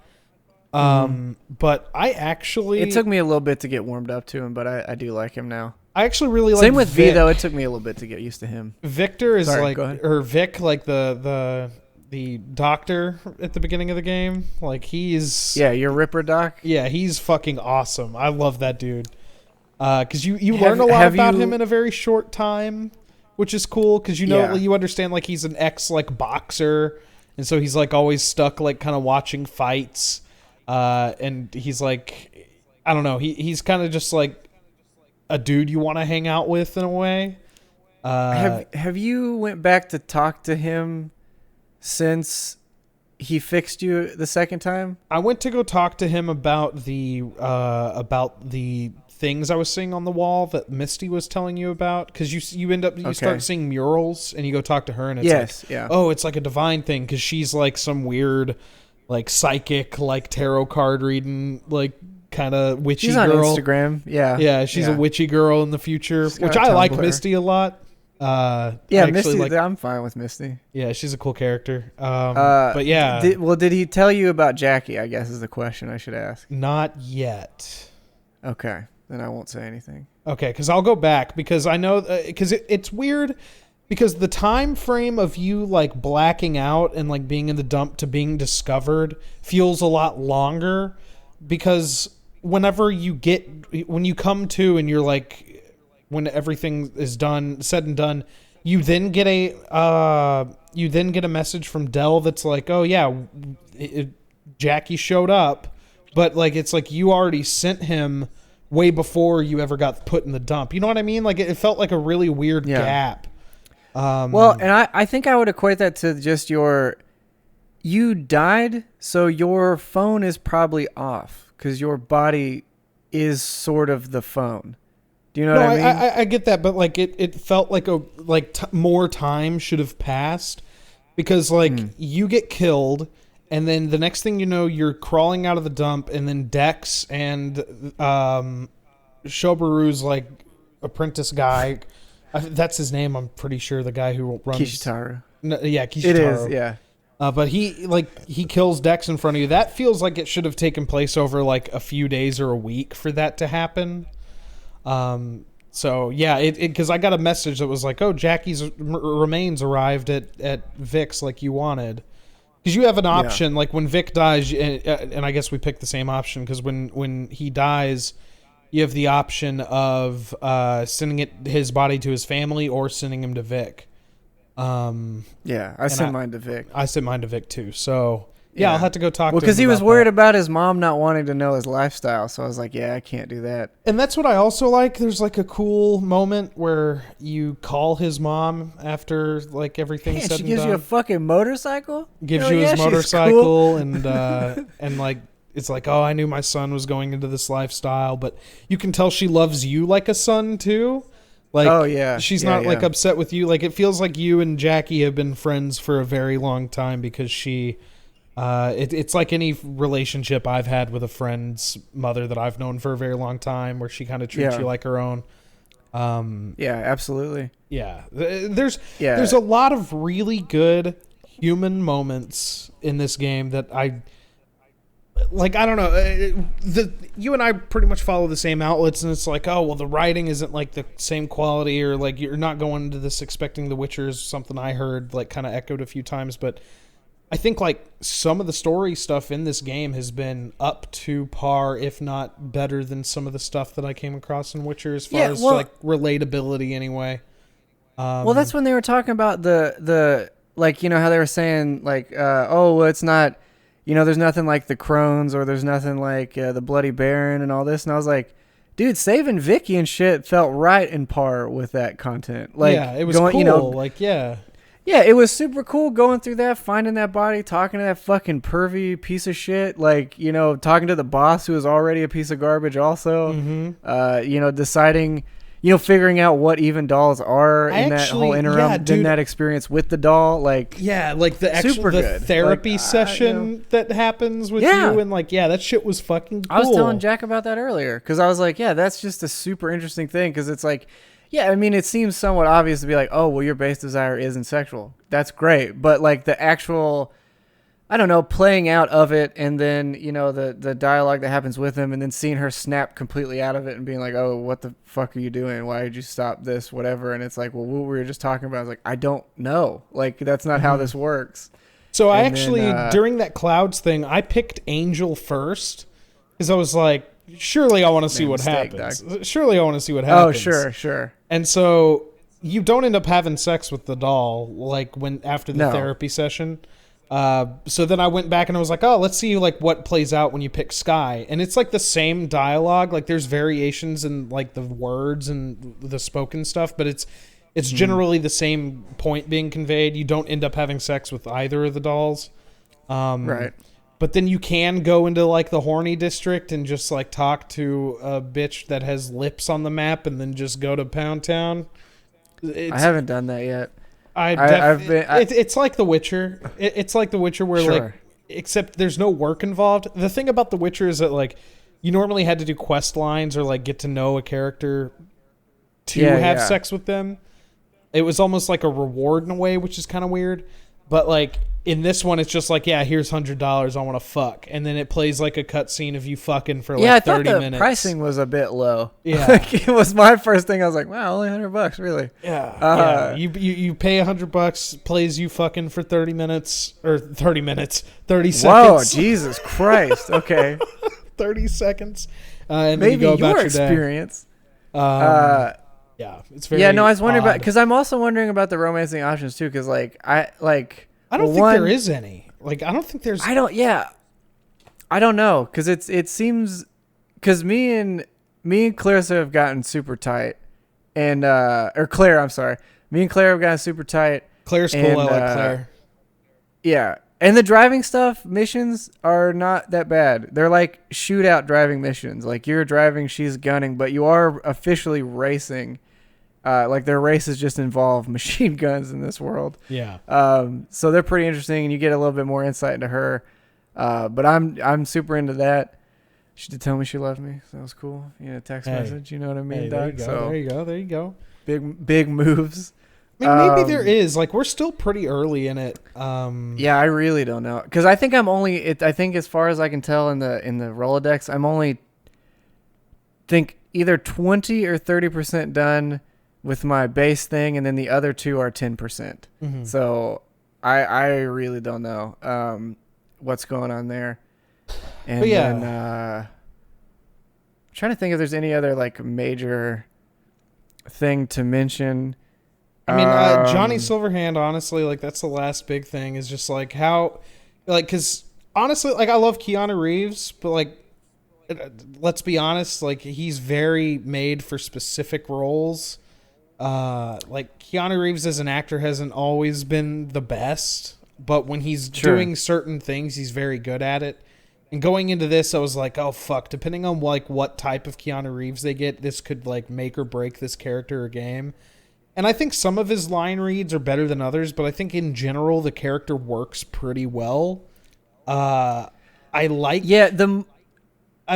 Like I went into it not expecting to like that character or like that situation very much, but they do a good job.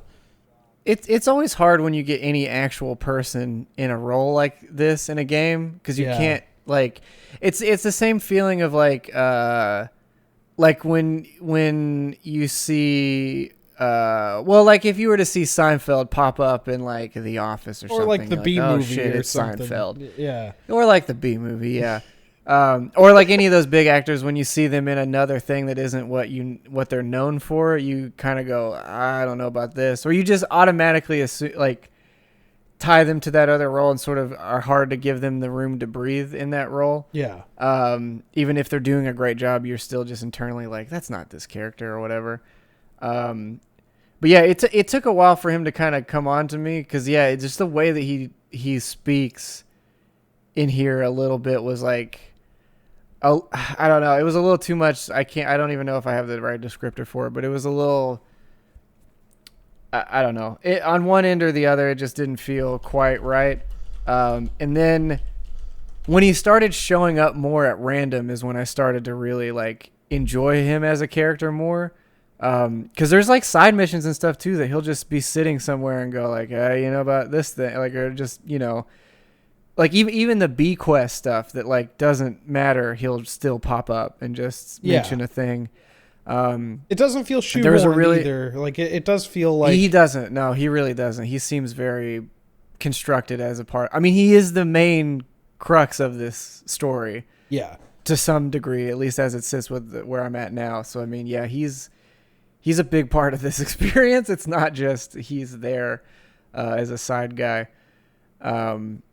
And so I'm interested to see more what happens with him, and yeah, just how that all comes to pass.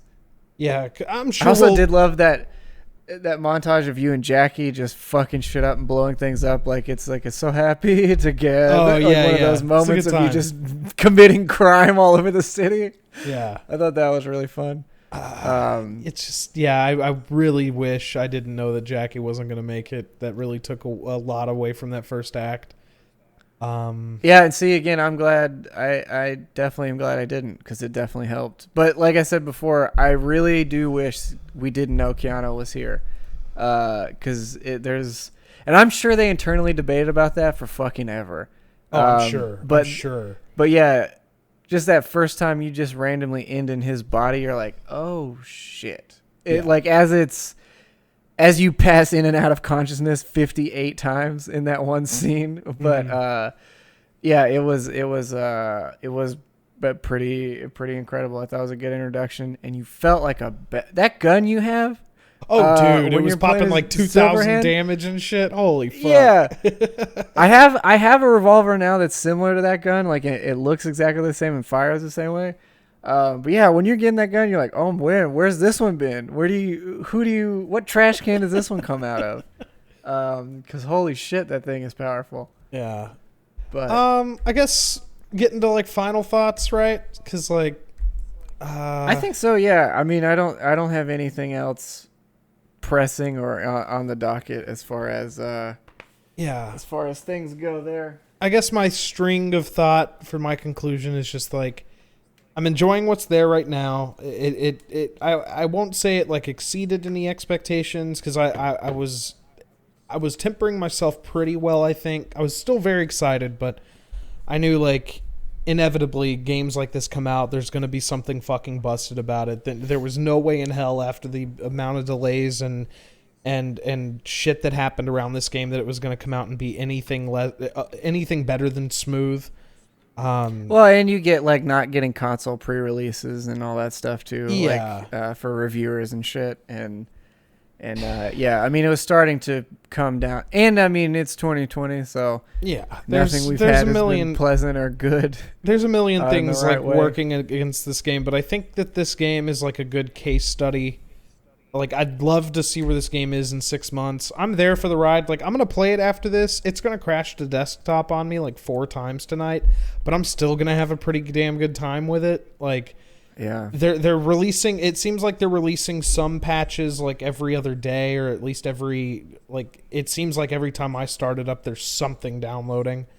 And then like I can look right now. I haven't checked actually. NVIDIA updated their drivers. I imagine there's probably going to be a beta branch of those drivers coming down the pipe, and possibly another set of game-ready drivers around the corner that may alleviate some of the issues, because the 2060 Super should be able to handle some of the RTX settings that I have, but it just isn't. Like, it's the one common denominator of the crashing that makes it more frequent than it is typically. Yeah, so it well, sucks. I've heard a lot of. I mean, on forums, people were mentioning like having pretty good RTX, like even mentioning having RTX on at all in those kind of cards and stuff.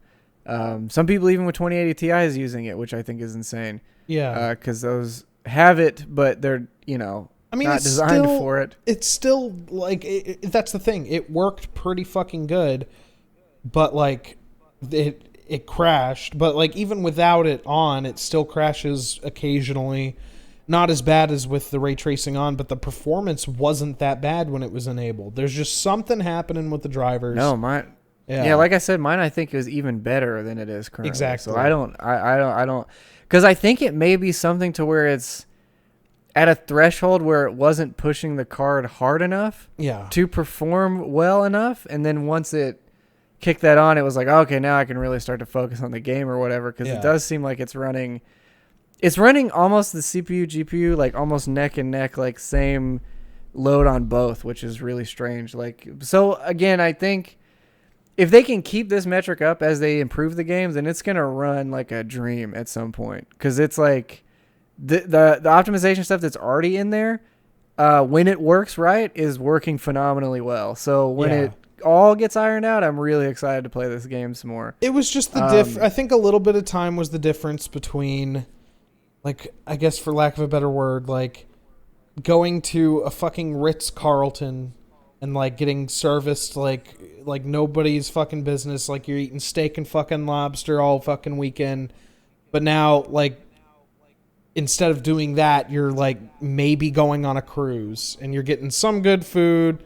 You're dealing with some fucking problems. You're not having the best time in the world. It's still a decent time. But you're still on vacation. You're still on vacation. Yeah, but it's not Yeah. it's not quite the caliber of vacation that you planned for.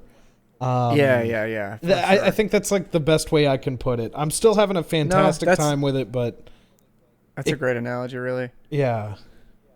Yeah, and I like I said, like I think it's a bit mute, because if you wanted this game and you've been following it, you bought it. Like, there's no way you didn't already get it. I'd say if you that being said, pre-ordered it on PS4 or Xbox, like the base consoles, you don't have one of those new ones in the pipeline. You don't have a PC. I'm sorry, Doug.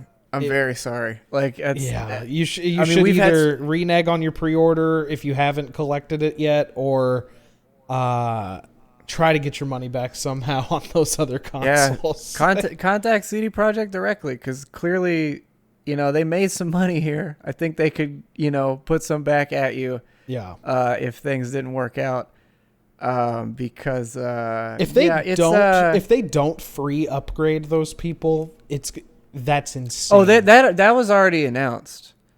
Oh, that it's going to be a totally free upgrade. Because right now you can only play backwards compatible. You can only play a backwards compatible version currently. No. It's already they said that from the get go, that it was already going to be a free upgrade to the next gen version, because it's not coming out at launch already. And I wonder if some of those like next gen version like improvements that they make carry over or spill over. Like if they can optimize some things, maybe carry over and spill over into a PC version of the game. I'm sure they will. I'm sure we'll get. They're a PC developer primarily anyway. Yeah. Like, that's their bread and butter. So I imagine we'll get that before anyone else is going to, as far as performance wise. Yeah. The Witcher got there eventually. It wasn't perfect at launch, but I don't think The Witcher was nowhere near as. I don't remember it being near as bad as this. Yeah. I don't. And so your mileage may vary. You and I have had decent luck. I've had plenty of crashes. I haven't ran into too many bugs that right before launch a lot of publications were talking about. Like, I ran into quite a few of them, but not to the caliber that some people have mentioned. But I think it's really mileage and your luck may fucking widely vary here. Which is so hard for me to recommend it. It's one of those ones you can't really buffer out with good hardware too, because I've seen, obviously, like I said, mine's pretty beefy, but I've seen people with 3090s, 3080s experiencing the same thing. Or my boss, some people were, he has my boss bought a 3090 and like upgraded his entire PC for this game, and he said even with like DLSS and everything. Well, he bought the 3090 because like it was in stock. 3080s were out of stock. He didn't go in intending to buy a 3090, but he was like, sure, fuck it, the thing's in my cart, I'm buying it. But like he said, even on a 3090, like even with DLSS and like these things, it's still hard to run in some aspects. So. It seems to honestly be mostly affecting newer and or higher end cards, because most people with like the 2080s and below have seemed to have okay experiences. Yeah, like from the forums with the supers and stuff. Yeah, I've had my gambit of issues, but yeah, we'll see where this. I mean, we're Yeah. probably going to talk about this game plenty. This game's going to have I'm legs. It's going to have its expansions. It's going to have the online component that they've talked about. Yeah. So And as someone who really likes early access, this doesn't really bother me that much. But it is not that game out of the gate. It's a little weird because it's the same reason I didn't I sent or returned Baldur's Gate 3, as I was like, man, I really want this story, but I kind of want this story when everything's put together right, because the game itself is a little buggy and weird.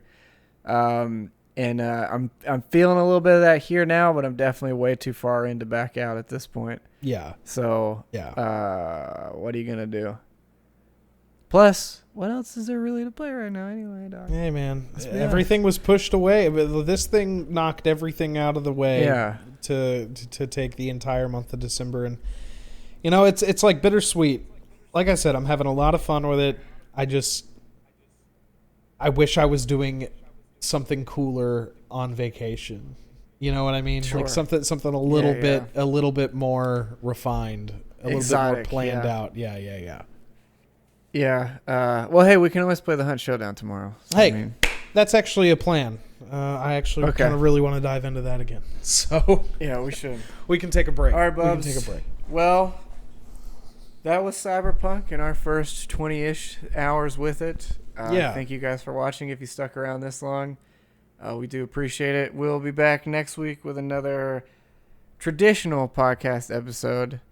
And yeah, enjoy your time in Night City, those of you that are experiencing it, or enjoy your time cursing at Night City, those of you who are not experiencing it currently in the way that you would hope. But yeah, we'll see you guys around. Get jacked off by an RC car.